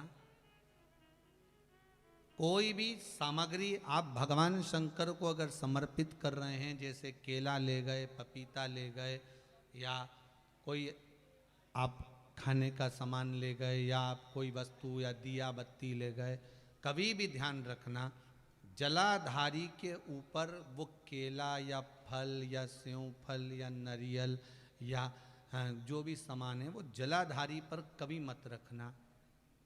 क्यों? जलाधारी पर अगर हम कोई फल वगैरह वस्तु रखते हैं तो हमारे ऊपर भार बनता है।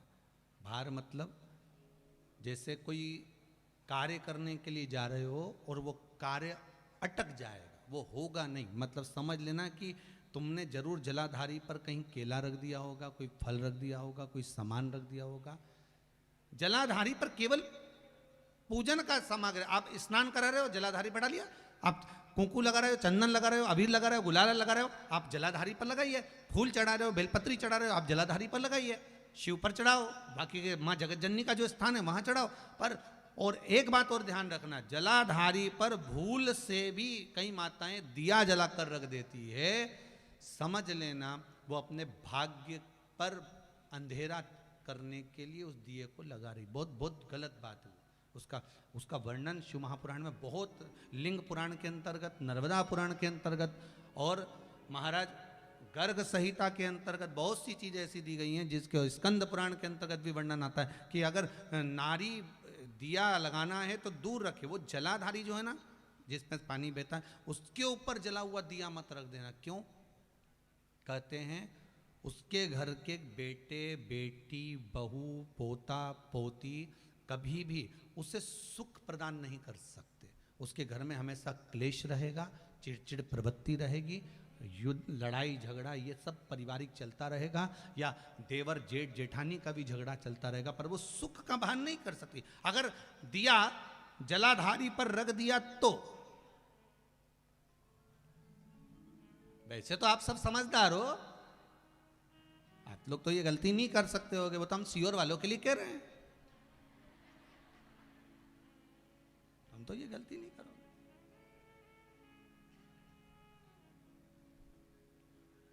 दिया रखना है दूर रखो, अगर आपको कोई वस्तु रखना है दूर रखो, केला रखना है, फल रखना है, कोई वस्तु अगर आपको रखना है तो आप थोड़ा सा दूरी बनाकर रखें। हाँ, फूल चढ़ाना है आप चढ़ाओ, आप जल चढ़ाना है चढ़ाओ, बेलपत्र चढ़ाना है चढ़ाओ, आप अगर तगर चल, आप जो भी सामान चढ़ाना चाहते हैं, आप कुंकू अबीर गुलाल आदि के वो चढ़ा रहे हैं चढ़ाओ।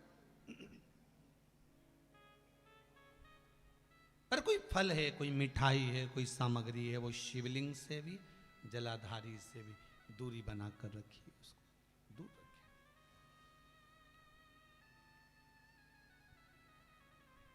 शिव कह रहे हैं, वृंदा नारी जब बच्चे को जन्म देती है, प्रसव का जब समय होता है, नारी जब संतान को जन्म देती है, शंकर कहते हैं उस नारी के साथ में शिव और शक्ति दोनों उसके भीतर विराजमान होते हैं, इसलिए उसको धैर्य भी आता है और बल भी आता है, उसको धैर्य भी आएगा और बल भी आएगा।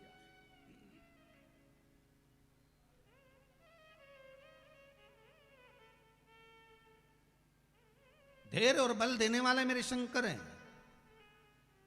धैर्य और बल प्रदान करने वाले शिव हैं।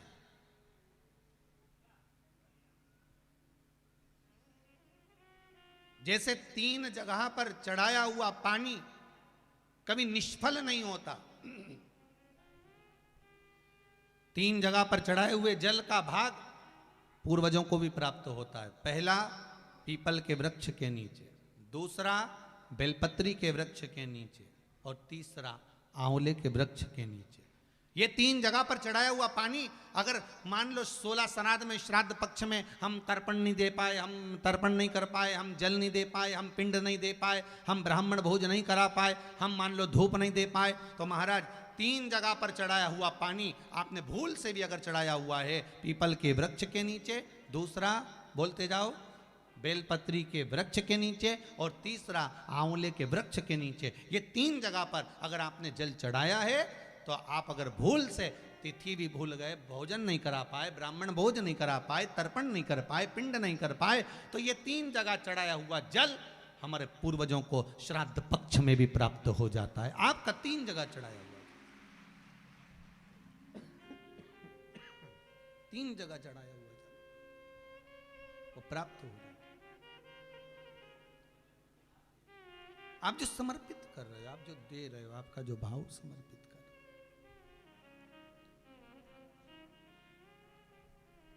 शंकर का गुणगान, शिव का स्मरण।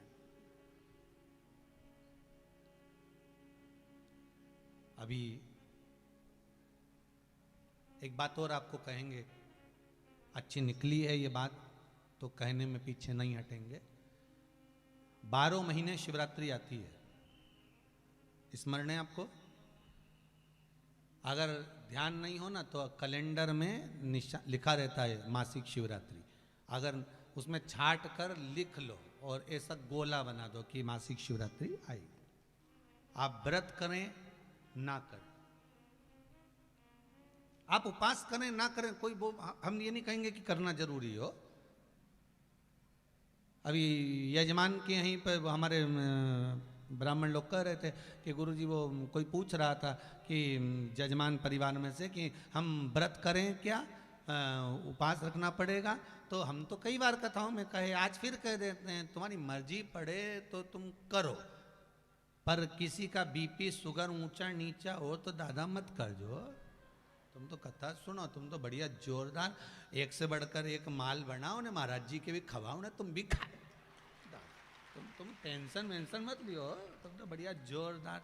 जो यहाँ चले नहीं वो खरगोन में वो पुड़ा की रोटी, एक रोटी का 2 भाग में जोरदार घी बना सकता, तुम तो का।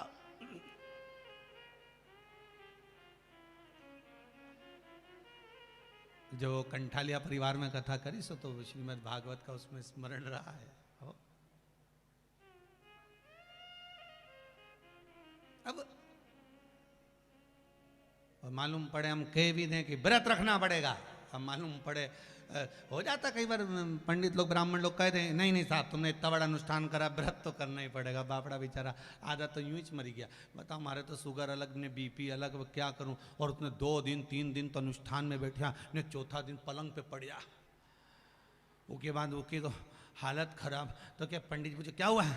ये अनुष्ठान में नहीं बैठा, आज हमारी तबीयत ठीक नहीं, हमारा छोरा के बिठाई लो। तुम तो छोरा के तो बिठाई ले, तो व्रत तो तुमने करे आज नहीं, बस तुम तो छोरा के बिठा लो, व्रत तो मैं कर लूँगा। वो क्या 5वें दिन तो क्या हॉस्पिटल ले गए।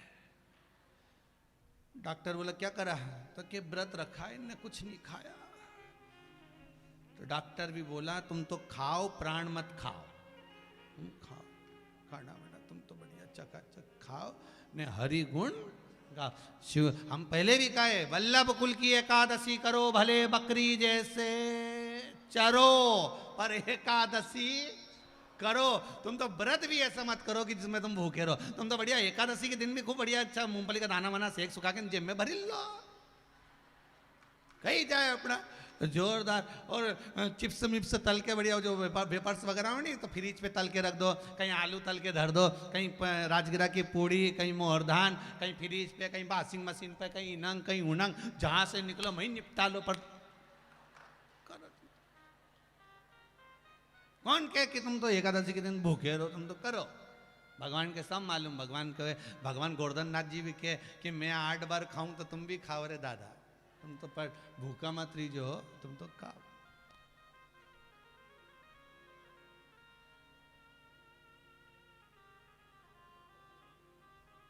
किसी ने कहा भोलेनाथ जी भी, शंकर जी तो कुछ नहीं खाते होंगे गुरुजी, शिव जी तो कुछ नहीं। हमने कहा कैसे नहीं खाए? आकड़िया की रोटी बनाई, काकड़िया की साग, और परसे माता पार्वती जी पावे भोलानाथ मन शिव रटोरे।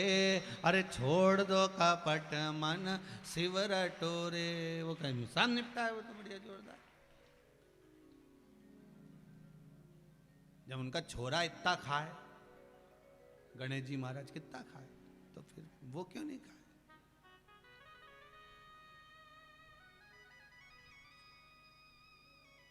पिताजी अगर ठेले पे से आइसक्रीम लाते हैं घर बच्चों के लिए, तो पहले वो ठेले पे निपटा आते हैं बेटा, उसके बाद लाए हो, तुम टेंशन मत लीजिए।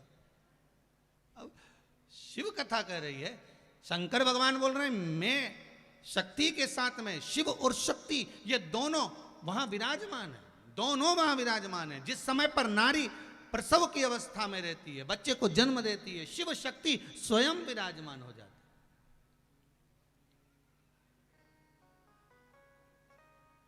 शिव और शक्ति का विराजमान वहां होना, इसलिए आपसे कहा पहले भी, आज फिर कहते हैं, जिन तुमरुका जी ने चंचुला देवी को शिव महापुराण की कथा सुनाई है, अगर डॉक्टर कह रहे हैं कि ऑपरेशन से बच्चा होगा, एक प्रयोग कर कर देखना।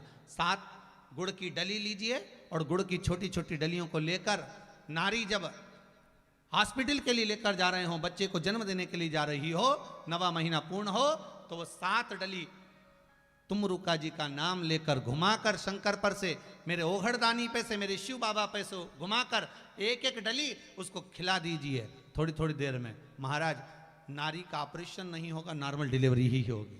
तुमरुका जी के नाम में वो क्रमता, तुमरुका जी के नाम में वो प्रबलता है महाराज, वो बल है। कोई साधारण नहीं है तुमरुका जी, जिन्होंने शिव महापुराण की कथा देवादिदेव महादेव को श्रवण कराई, चंचुला देवी को श्रवण कराई, वो साधारण नहीं हो सकता।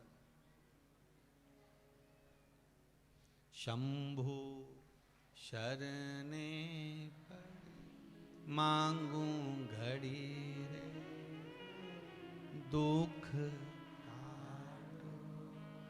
दया करी ने दर्शन। भगवान से निवेदन, शिव कथा कर रही है, भगवान शंकर की कथा कर रही है, बाबा देवादिदेव महादेव स्वयं कर रहे हैं, अये वृंदा, नारी के जो धर्म है, नारी का जो आनंद, उसका प्रसव का जो समय होता है, उस समय पर शिव शक्ति दोनों उसके साथ होते हैं, दोनों उसके साथ।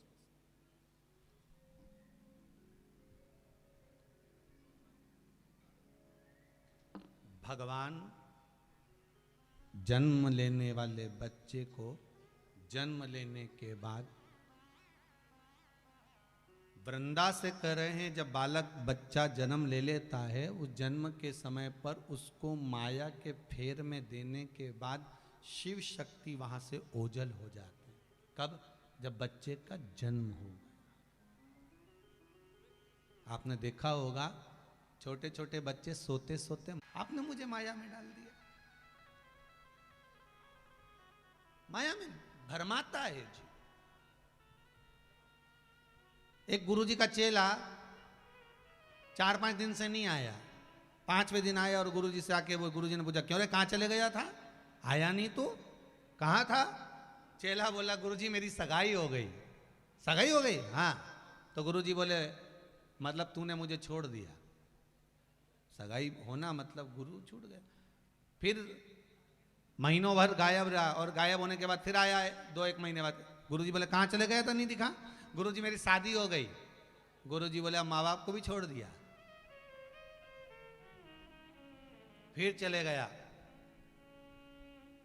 फिर आया 1-1.5 साल बाद। गुरुजी ने पूछा, कहाँ गया था? गुरुजी घर में पुत्र जन्म लिया है। गुरुजी ने कहा, अपने आप को भी छोड़ दिया। चेले को गुस्सा आ गया, उसने कहा, गुरुजी क्या फालतू बात कर रहे हो? आप कह रहे हो मेरी सगाई हुई तो आपको छोड़ दिया, ब्याह हुआ तो माँ बाप को छोड़ दिया, पुत्र घर में हो गया तो अपने आप को छोड़ दिया। गुरुजी बोले, और नहीं तो क्या हुआ? सोच जरा, विचार कर, जैसी सगाई हुई तो इतना भरमा गया उस उमंगता में, उस आनंद में कि तू भगवान का भजन धीरे धीरे छूट गया, गुरु का वचन छूट गया, अब तो गुरु से दूर हो गया, क्योंकि माया भरमा रही है तुझको। शादी हो गई, धर्मपत्नी आ गई, माता पिता से दूर हो गया, क्योंकि अब इनका ध्यान रखना पड़ेगा कि इनका ध्यान रखूं। बच्चे हो गए तो अपने आप को भी भूल गया, बच्चों को बड़ा करना है, खिलाना है, ये करना है, वो करना है, उसकी नौकरी, उसकी सर्विस, उसका ये, उसका वो, सब काम करना पड़ेगा। फिर निवेदन है, व्यक्ति अपने आप को भूल जाता है। जब बच्चे बड़े होते हैं, उनको बड़ा करने के चक्कर में भूल गया, बच्चों को पढ़ाना है, किसके लिए कमा रहे हो? कई पत्नियां अपने पतियों से कभी तो पूछा करो, किसके लिए कमा रहे हो? सुबह 8 बजे से लेकर रात को 10-10 बजे तक दुकान पर बैठे रहते हो, 1 मिनट खाने की फुर्सत नहीं है, 1 मिनट घर पर आने की फुर्सत नहीं है, कमाना कमाना कमाना कमाना। और मालूम पड़े बीच में फिर कमा कमा कमा कमा कमा कमा सब छोड़ दिया, जीव चला गया। किसके लिए कमाया? ना प्रेम से 2 रोटी खा सके, ना अच्छे से रह सके, हाय हाय करते करते करते करते जिंदगी निकाल दी।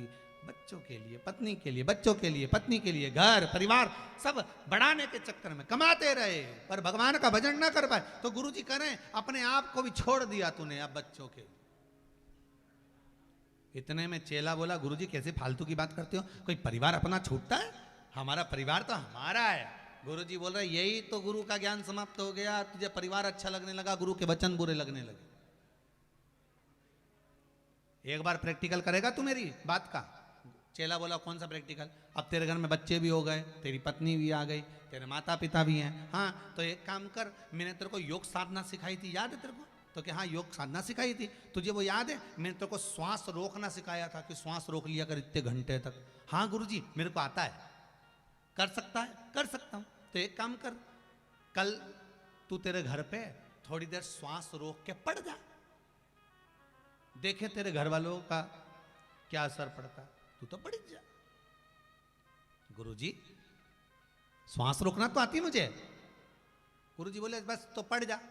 और गया घर, और सवेरे उठा, उठ के योग साधना से इसने थोड़ी देर श्वास को रोक लिया। पत्नी अंदर आके बोली, सुनो बच्चों को स्कूल जाना है, छोड़ आओगे क्या? ये तो श्वास रोक के पड़ा था। सुनो बच्चों को स्कूल जाना है, छोड़ आओगे क्या? अब ना तो ये हिले ना डुले, क्योंकि इसने योग साधना कर रहा था, सांस रोक के पड़ा हुआ था। पत्नी आई, हिलाया हाथ, इनकी तो नस ही नहीं चल रही है।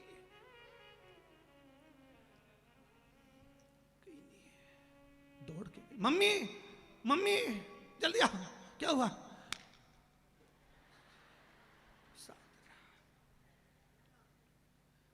अब इतने में ये मम्मी को बुलाने गई, इतने में इसने जल्दी से 2-4 सांस ले ली, फिर सांस रोक लिया, योग साधना, सांस रोक के फिर पड़ी गया। माई छोरा छोरा छोरा, चले ही नहीं, एक तो गई, सांस भी गई। पत्नी भी दौड़ी, माँ भी दौड़ी, पति को माँ बुलाने गई, पिता को, वो बच्चों को बुलाने गई, इसमें 2-4 सांसों ले। राम जी भगवान, रियाज बहुत दिनों से नहीं हुआ ना, इसलिए जल्दी जल्दी सांस लेना पड़ रही, तो उसने फिर योग साधना, जैसी भाई सांस ली। इतने में माँ दौड़ती दौड़ती रोती रोती बोली, कोई गुरुजी के बुला के लिया, ये गुरुजी कहीं जाता था, गुरुजी बचा ले गए तो अच्छी बात, जाओ जरा गुरुजी के पास। इतने में गुरुजी आए, क्या हुआ? छोरा चले गया, बताओ, बच्चे छोटे छोटे। गुरुजी बोले कुछ करा? कहीं करो, अब तो चले गया, अब कहीं करो। मालूम ही नहीं पड़ा, वो तो सो रहा था, वो तो बहू ने देखा। अच्छा, गुरुजी ने तो अकल दी थी, गुरुजी ने अकल दी थी योग साधना की कि श्वास रोक के पड़ी जा तो पड़ी गया। अब गुरुजी भी हाथ माथ सब देख दुखा के बोले, अभी थोड़ी बहुत तो कसर बाकी है, जल्दी जाओ, एक दूध का कटोरा भर के लाओ, जल्दी जल्दी जाओ, दौड़ के जाओ जल्दी। और दूध का कटोरा मंगवाया, दूध का कटोरा।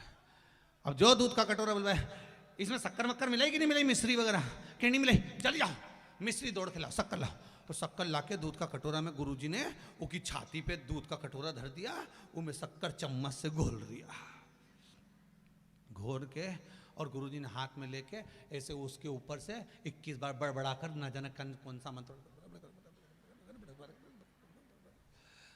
ऐसी सोए रहे, सांस पूरी घेर ले, अंदर घेर ले, सांस पूरी रोके रहे, सांस मत निकाल देना।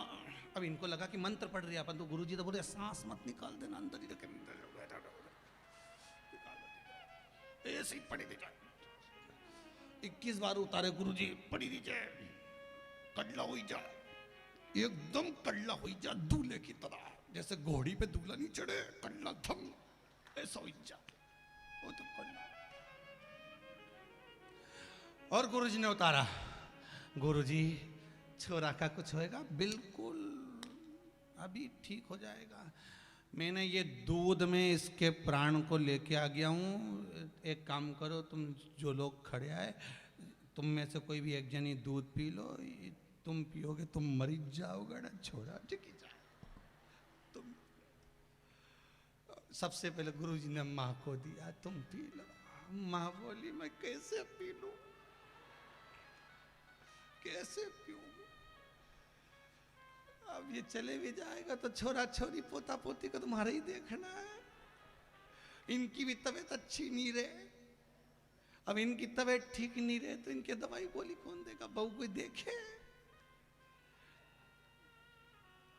मैं बहू से कहा तू पी ले, पी तो लेती पर बच्चे छोटे छोटे।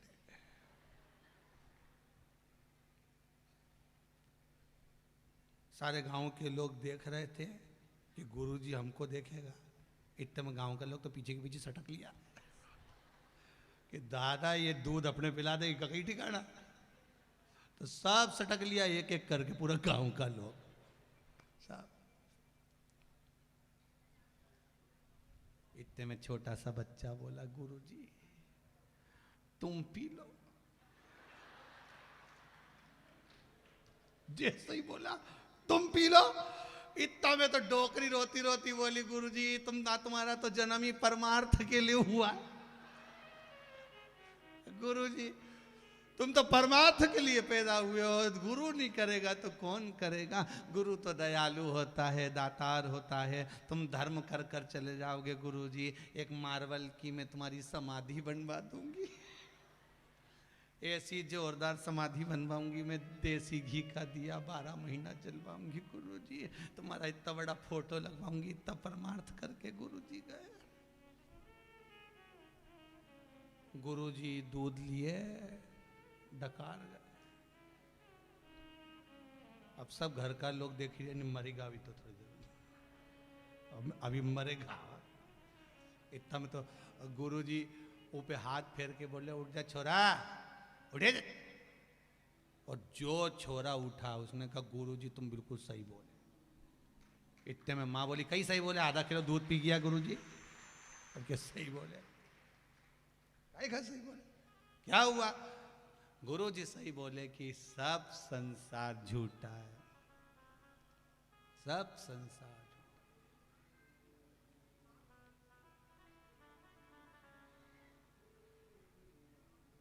सब संसार झूठा, बस केवल एक सत्य है, तेरी शरण शंभो तेरी शरण, हमें अपनी शरण में रख लेना शंभो तेरी शरण। सब छोड़ दिया, कुछ नहीं, संसार मिथ्या बेकार भरमाने वाला है, छोड़ दिया। बस यही शिव महापुराण की कथा कर रही है। प्रसव के समय पर भगवान देव अधिदेव महादेव शक्ति के साथ में विराजमान रहते हैं। ऐसे 2 प्रश्न का उत्तर देव अधिदेव महादेव ने माता उस सुंदर वृंदा के सम्मुख में अपने पति के जाने के पश्चात 5 प्रश्न में से 2 प्रश्न का उत्तर मेरे भोलेनाथ उसको दे दिए। अगला प्रसंग जो शिव महापुराण की जो कथा है, सुंदर चरित्र आप लोगों ने श्रवण किया है। देवराज नाम का ब्राह्मण कथा को सुनने के बाद चोरी कर रहा था, जो धन लाया था, देवराज प्राण छूट गए उसके, और अंत में वो परमात्मा के धाम चले गए। बिंदुक नाम का ब्राह्मण चोरी का धन लेकर आ रहा था, दीवाल पर से कूदा, पानी में गिर गया, प्राणों को त्याग दिया, प्रेत की योनि में चले गया। शिव महापुराण की कथा कहती है 3 तरह से मरे हुए व्यक्ति का मोक्ष नहीं होता। पहला पानी में डूब कर मरा हुआ, दूसरा सर्प के डसे से मरा हुआ, तीसरा स्त्री के हाथ से, नारी के हाथ से मरा हुआ व्यक्ति का मोक्ष नहीं होता। बहुत ध्यान देना महाराज, पानी में डूबकर अगर कोई मर गया है, ना उसको स्वर्ग मिलेगा ना नरक। सर्प के डसे से मर गया है, ना स्वर्ग है ना नरक है। स्त्री के हाथ से मर गया, नारी के चक्कर में मर गया, स्त्री के चक्कर में मर गया, ना स्वर्ग मिलेगा ना नरक मिलेगा, वो प्रेत की योनि में भटकता रहेगा। शिव महापुराण की कथा कहती है जो कुंवारी अवस्था में मर जाता है उसको पिंड नहीं मिलता, तर्पण नहीं होता, उसका तिलांजलि नहीं होती उसकी। ब्राह्मण को भोजन भी कराओगे उस कुंवारे के निमित्त तो उसको मिलता नहीं है, वो कुंवारा भटकता रहता है। कुंवारी अवस्था में मरे हुए जीव की गति केवल वेद व्यास जी लिखते हैं कि अगर कुंवारी अवस्था में कोई मरा है, नारी के गर्भ में 6 महीने का, 4 महीने का, 8 महीने का, 5 महीने का संतान या जन्म लेने के बाद संतान या कुंवारी अवस्था में कोई मर जाता है, तो शिव महापुराण एक केवल ऐसी है जो कुंवारी अवस्था में मरने वाले आहूतों को भी तार देती है, वो शिव महापुराण। वेद व्यास जी लिखते हैं शिव महापुराण के अंतर्गत अगर नारी या पुरुष शिव महापुराण की कथा श्रवण करके जिस मार्ग से निकल कर जाते हैं, उस मार्ग में जितनी कुंवारी अवस्था में कोई मर गया है या कोई नारी जिसका बच्चा गर्भ में चला गया हो या जन्म लेकर चले गया हो या कुंवारी अवस्था में मर गया हो, वो नारी भी शिव महापुराण की कथा सुनकर कोई जा रहा हो, उसका केवल मुख देख लेती है तो उसके बच्चे का पिंड देने की जरूरत नहीं पड़ती, वो तर जाता है, उसका मोक्ष हो जाता है। ये शिव महापुराण की कथा अधोगति वालों को भी तार देती, अधोगति वालों मोक्ष प्रदान कर देती। साधारण नहीं शिव पुराण, अधोगति को तारने वाली विष्णु महापुराण की कथा। बिंदुक के मुक्ति के लिए, मोक्ष के लिए क्या करा जाए? चंचुला देवी ने सारा कर्म करा, काशी जी पहुंची और काशी जी में जाकर चंचुला देवी ने शिव महापुराण की थोड़ी सी कथा का रस स्वादन किया। स्वादन करने के बाद में उसके जब प्राण छूटे तो महाराज वो शिव के धाम में पहुंच गई और शिव के धाम में पहुंचने के बाद माता पार्वती जी के उस धाम में पहुंचने के बाद पार्वती जी की सखी बनकर मौन रही, चुप रही। तब पार्वती ने पूछा तेरे मौन रहने का कारण क्या है? बता दिया मेरे पति का मोक्ष नहीं हुआ। आप जितने लोग शिव महापुराण की कथा सुनने के लिए आए हो या टीवी के माध्यम से सुन रहे हो, मोबाइल के माध्यम से सुन रहे हो, ये आप अपने पूर्वजों को पार लगा रहे हो। कथा सुनकर अपने जीवों का कल्याण कर रहे हो। मौका मिला है रास्ता तो ग्रहण करने का। महाराज पार्वती जी ने चंचुला देवी को देवर्षि नारद के पास भेजा। नारद जी ने तुमरुका जी के पास भेजा। तुमरुका जी ने कथा कही। शंकर पार्वती से जाकर निवेदन करा कि शिव महापुराण के यजमान आप बनिए, जोड़े से बैठना है। मैं नहीं बैठ सकती, आप पूजन करने बैठो। शंकर और पार्वती ईसर जी और गोरा जी बन गए, गणा और गौर बन गए। गणगौर बनकर जब चले 16 दिन का गणगौर, 16 दिन का श्रृंगार शिव पार्वती का था। शंकर भगवान के 16 संस्कार हुए, पार्वती जी के 16 श्रृंगार हुए। ये भाव रखते हुए 16 दिन की गणगौर हुई। शंकर पार्वती ने जाकर दूल्हा जैसा रूप धारण कर कर, सुंदर स्वरूप धारण कर कर शिव पार्वती ने सुंदर शिव महापुराण की कथा तुमरुका जी के मुख से श्रवण करी है। चंचुला देवी के पति को मोक्ष देने वाली ये पावन शिव महापुराण की कथा श्रवण कर रहे हैं। सुंदर ईश्वर जी गोरा जी पधार रहे हैं। जोरदार तरीके से आप लोग ईश्वर जी गोरा जी का स्वागत करो। गणा और गौर पधार रहे हैं भगवान शिव। कल की कथा में वृंदा देवी के 3 प्रश्न और हैं, उन प्रश्नों की ओर आगे बढ़ेंगे। इन परम भगवती वैष्णव वृंदा देवी के इन प्रश्नों का आनंद लेवेंगे। ईश्वर जी और गोरा जी के लिए जोरदार ताली बजाएं। जजमान परिवार से निवेदन है, ईश्वर जी गोरा जी का पूजन करने के लिए पधारें। यजमान परिवार ईश्वर जी और गोरा जी के पूजन के लिए पधारेंगे। महाराज बोल काशी विश्वनाथ भगवान की हर हर महादेव। कुछ सूचनाएं आशीष जी दे रहे हैं, उसके बाद में आरती, आरती के बाद में प्रसाद और भाव से बेलपत्र आदि लेकर जाइएगा। फिर निवेदन है 6 दिवस तक शिव पोथी पर जो बेलपत्र चढ़ती है वो चबा चबा कर खाने की रहती है, उसको रात भर नहीं रखते। जिसके घुटने में दर्द हो, पीठ में दर्द हो, कमर में दर्द हो, वो 1 दिन की खा ले, दूसरे दिन ठीक।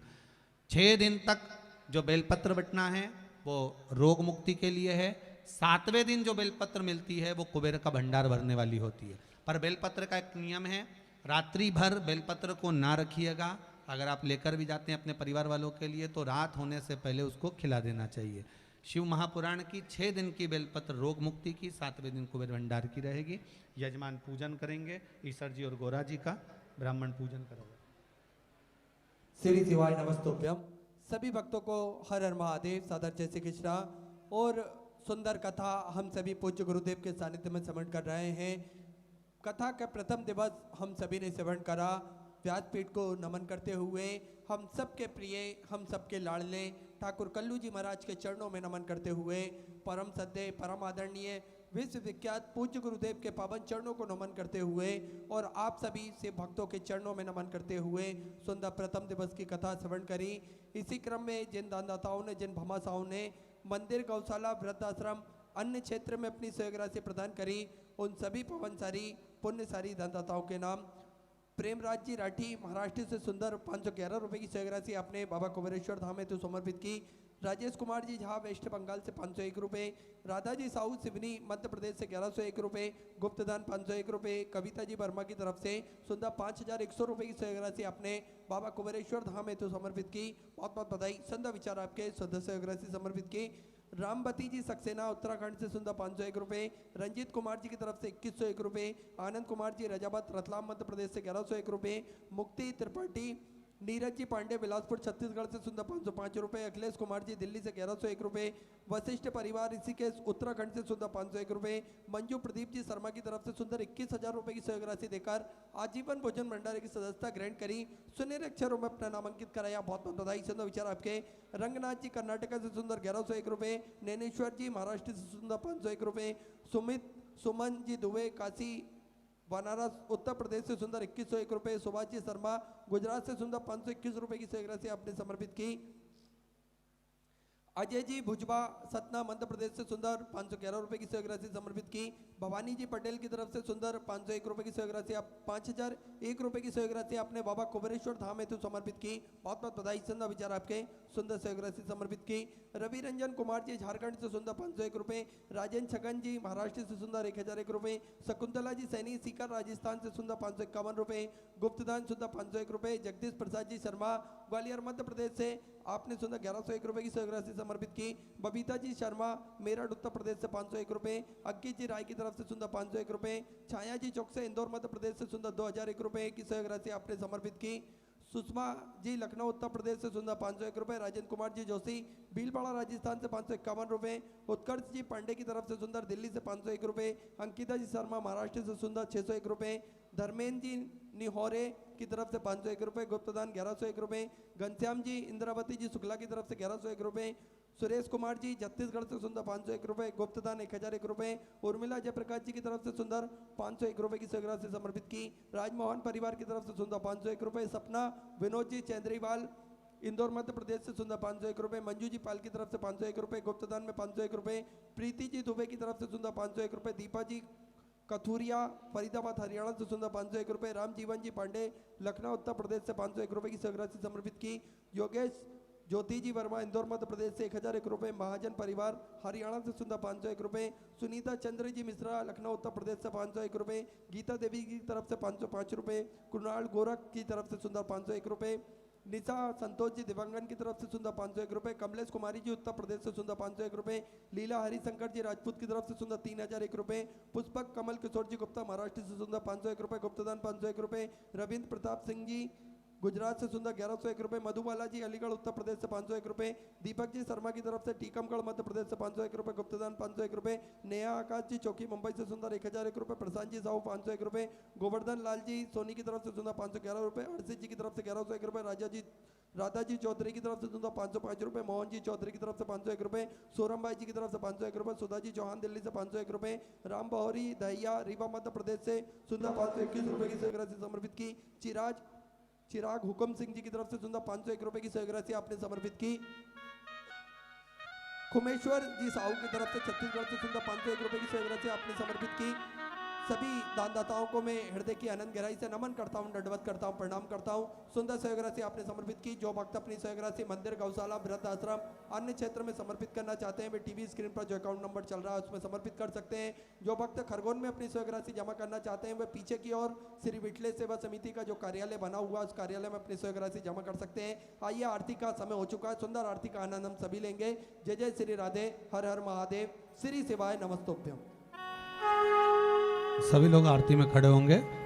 एक निवेदन आप सबसे रहेगा, अगर आप लोग स्वीकार करें तो सभी से मेरा निवेदन रहेगा, कोई भी माताएं चेन, मंगलसूत्र, जो भी सोने की रकम वगैरह है वो ना पहनकर जो आर्टिफिशियल सामग्री है वो आप पहनकर आना प्रारंभ करेंगे। 7 दिन कथा में कोई भी रकम, किसी भी तरह की कोई भी भारी चीज़ आप लोग अपने गले में या अन्य चीज़ें धारण न करें। और अगर पहन कर आए हो तो सिर पे पल्लू और अपने शरीर को पूर्ण तरह से ढककर आप रखेंगे। और आरती में भी बेलपत्र के समय पर भी, प्रसाद के समय पर भी आपका स्मरण रहे। और जिनने पत्र में लिखा है कि हमको आजीवन भोजन भंडारे के सदस्य बनना है तो उसकी राशि यहाँ पीछे जब आप दरवाजे से निकल रहे हैं जाएंगे तो वहाँ पर विठलेश सेवा समिति का कार्यालय बना हुआ है, वहीं पर अपनी सहयोग राशि जमा करेंगे आप लोग।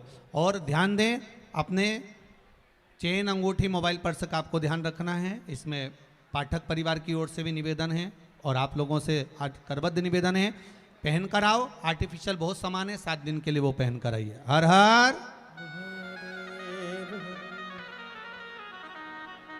जय शिव ओंकारा, भोले भज शिव ओंकारा,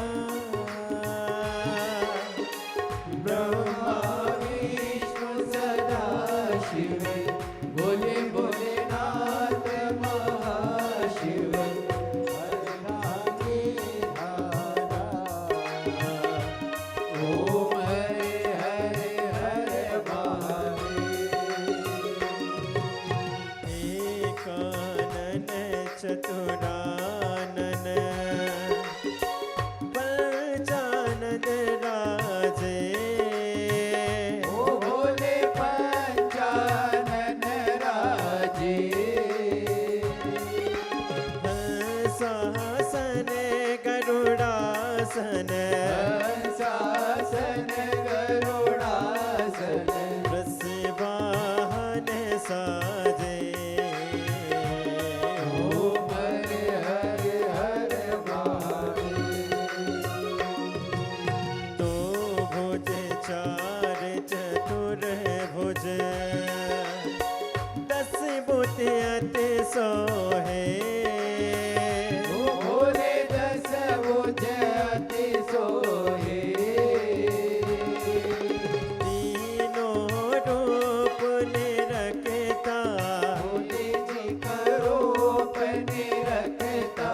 त्रिभुवन जन मोहे ओम हरे हरे हरे महादेव। अक्षमाला वनमाला मुनिमाला धारे ओ भोले मोटे माला धारी। त्रिपुरारी कंसारे त्रिपुरारी कंसारी। करमाला धारे ओम हरे हरे हरे महादेव। श्वेतांबर पीतांबर बागांबर अंगे ओ भोले बागांबर अंगे। सनकादिक गरुड़ादिक सनकादिक ब्रह्मादिक। भूतादिक संगे ओम हरे हरे हरे महादेव। कर के मादिक मंडल चक्रित सुल धरता ओम हरे हरे हरे महादेव। त्रिगुणी स्वामी जी की आरती जो कोई नर गावे ओ भोले जो कोई नर गावे। केत शिवानंद स्वामी जपत हरा हरे स्वामी। सुख संपत्ति पावे ओम हरे हरे हरे महादेव। जय शिव ओंकारा भोले पति शिव ओंकारा। शिव पार्वती का प्यारा। शिव पैदल जारा। शिव ओढ़े मृगशाला। भोले भांग पियन वाला। भोले दीन नयन वाला। भोले भक्तन प्रतिपाला। भोले में तो यम प्यासा। ब्रह्मा विष्णु सदा से भोले भोलेनाथ महाशिव। हरे दागे धारा ओ हरे हरे हरे महादेव। बोले गौरव कर्णावतारम संसार सारम भुजगेन्द्रहा। सदा वसंतम हृदयारविंदे भवां भवानी सहितं नमामि। अच्युतं केशवं राम नारायणं कृष्ण दामोदरं वासुदेवं हरे। श्रीधरं वाधवं गोपिका वल्लभं जानकी नायकं श्रीरामचन्द्रं हरे। हरे राम राम राम हरे हरे। हरे कृष्ण कृष्ण कृष्ण हरे हरे। राम राम हरे हरे। हरे कृष्ण कृष्ण काशी विश्वनाथ भगवान की जय। कुबरेश्वर महादेव की जय। ओम जलेन शीतलीकरणं पुष्पे देवावेन्द्रं मासिदोद्धारणं नीलाञ्जलिग्रहणं मंत्र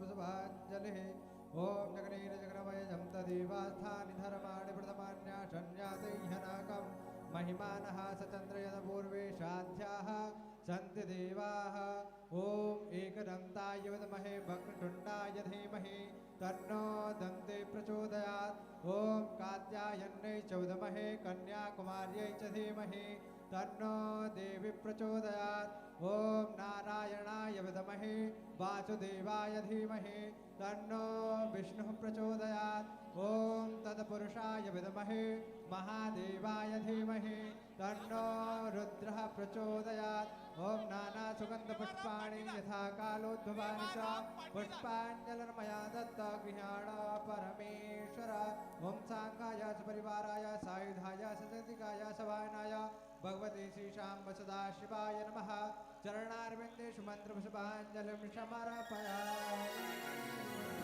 काशी विश्वनाथ भगवान की जय। हर हर महादेव, हर हर महादेव, हर हर महादेव। जय जय श्री राधे। श्री शिवाय नमस्तुभ्यम। मेरा निवेदन है भक्तों से कि देखिए बड़ी ही सुंदर व्यवस्था पाठक परिवार द्वारा यहाँ पर करी गई है। आप कतारबद्धता में ही बेलपत्री का प्रसाद लें। बाहर मेन गेट से आप सभी को कतारबद्धता में बेलपत्री का प्रसाद वितरण किया जाएगा और आप सभी बड़े ही आराम से बेलपत्री का प्रसाद प्राप्त कर सकते हैं। पूज्य गुरुदेव अभी मंच से नीचे उतर के जाएंगे, तो कोई भी भक्त गुरुदेव के चरण स्पर्श ना करे। उचित दूरी आप सभी बना के रखें और अपने चेहरे पर मास्क लगा के रखें। ये ऐसा पूज्य गुरुदेव ने आप सभी को कहा, अपनी चेन, पर्स, अंगूठी, मोबाइल इत्यादि सामग्री संभाल के रखें और सभी अपने बच्चों का भी ध्यान रखें ताकि के किसी भी प्रकार की कोई दिक्कत परेशानी आपको ना आए। अभी सुंदर आप लाइन बना लें बाहर की ओर। मेरा निवेदन है, देखिए बड़ी ही सुंदर व्यवस्था सभी के लिए की गई है, तो आप उस व्यवस्था में सहयोग प्रदान करें। धीरता के साथ आप बेलपत्री का प्रसाद लेंगे तो बाबा के भंडार में किसी भी प्रकार की कोई कमी नहीं है। बड़े ही आराम से बेलपत्री का प्रसाद आप प्राप्त कर सकते हैं। कोई भी भक्त पूज्य गुरुदेव जब मंच से नीचे उतर के जाए तो गुरुदेव के चरण स्पर्श ना करे।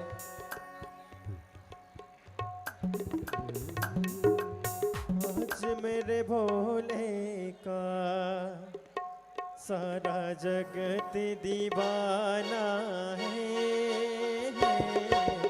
आज मेरे भोले का सारा जगत दीवाना है। सभी से निवेदन है कि आप कतारबद्धता में बेलपत्री का प्रसाद लें और पिछले सेवा समिति का कार्यालय बना हुआ है। जो भक्त मेरे पास अपनी सहयोग राशि देने आ रहे हैं, मेरा उनसे निवेदन है कि आप यहाँ से निकलेंगे तो आपके उल्टे हाथ की तरफ श्री विठले सेवा समिति का कार्यालय बना हुआ है। उस कार्यालय में अपनी सहयोग राशि जमा कर आप बड़े ही आराम से रसीद प्राप्त कर सकते हैं। आप सभी भक्तों के नाम मंच से अनाउंस किए जाएंगे, तो मेरा निवेदन है आप उस कार्यालय में जाकर अपनी सहयोग राशि जमा करें। आप सभी भक्तजनों से निवेदन है कि जो भी भक्तजन अपनी सहयोग राशि जमा करना चाहते हैं, जो भी भक्तगण अपनी सहयोग राशि जमा करना चाहते हैं, गेट के पास में काउंटर बना हुआ है, वहां पर जाकर आप अपनी सहयोग राशि जमा कर सकते हैं। आप सभी से निवेदन है कृपया शांति पूर्वक अपने अपने स्थान पर ही रहे। बोलिए शंकर भगवान की, सिद्धनाथ महादेव की, ओंकारेश्वर महादेव की।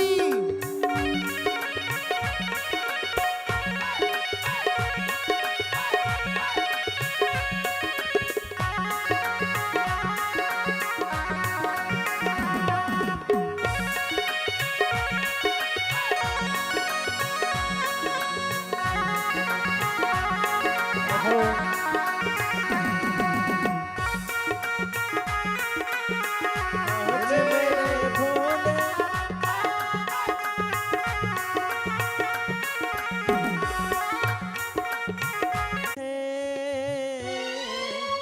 करता इनकार नहीं हो पावाए सदानी। रुपेश भैया की जय हो।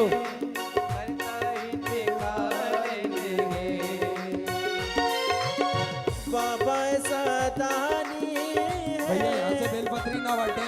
मेरा निवेदन है भैया, ये भैया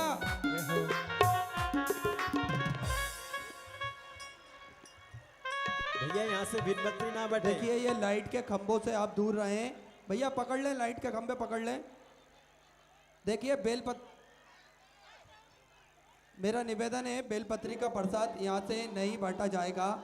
आप सभी के लिए बड़े ही आराम से बाहर की ओर व्यवस्था करी गई है। आप सभी व्यवस्था में सहयोग प्रदान करें। आप सभी से निवेदन है कि बिल पत्र की व्यवस्था मेन गेट पर की गई है, यहाँ से नहीं है। आप सभी से रिक्वेस्ट है कि आप सभी गेट के पास जाएं, वहाँ पर आपको बिल पत्र दिया जाएगा। आप सभी कृपया व्यवस्थाओं में सहयोग प्रदान करें। यहाँ पर बिल पत्र अब नहीं है। आप प्लीज़ सारे लोग गेट की ओर जाए। गेट पर आप सभी के लिए बिल पत्र देने की व्यवस्था की गई है। रुपेश थोड़ा सा साउंड को ऑपरेट कीजिए, हमिंग बहुत आ रही है। भैया मेरा निवेदन है कि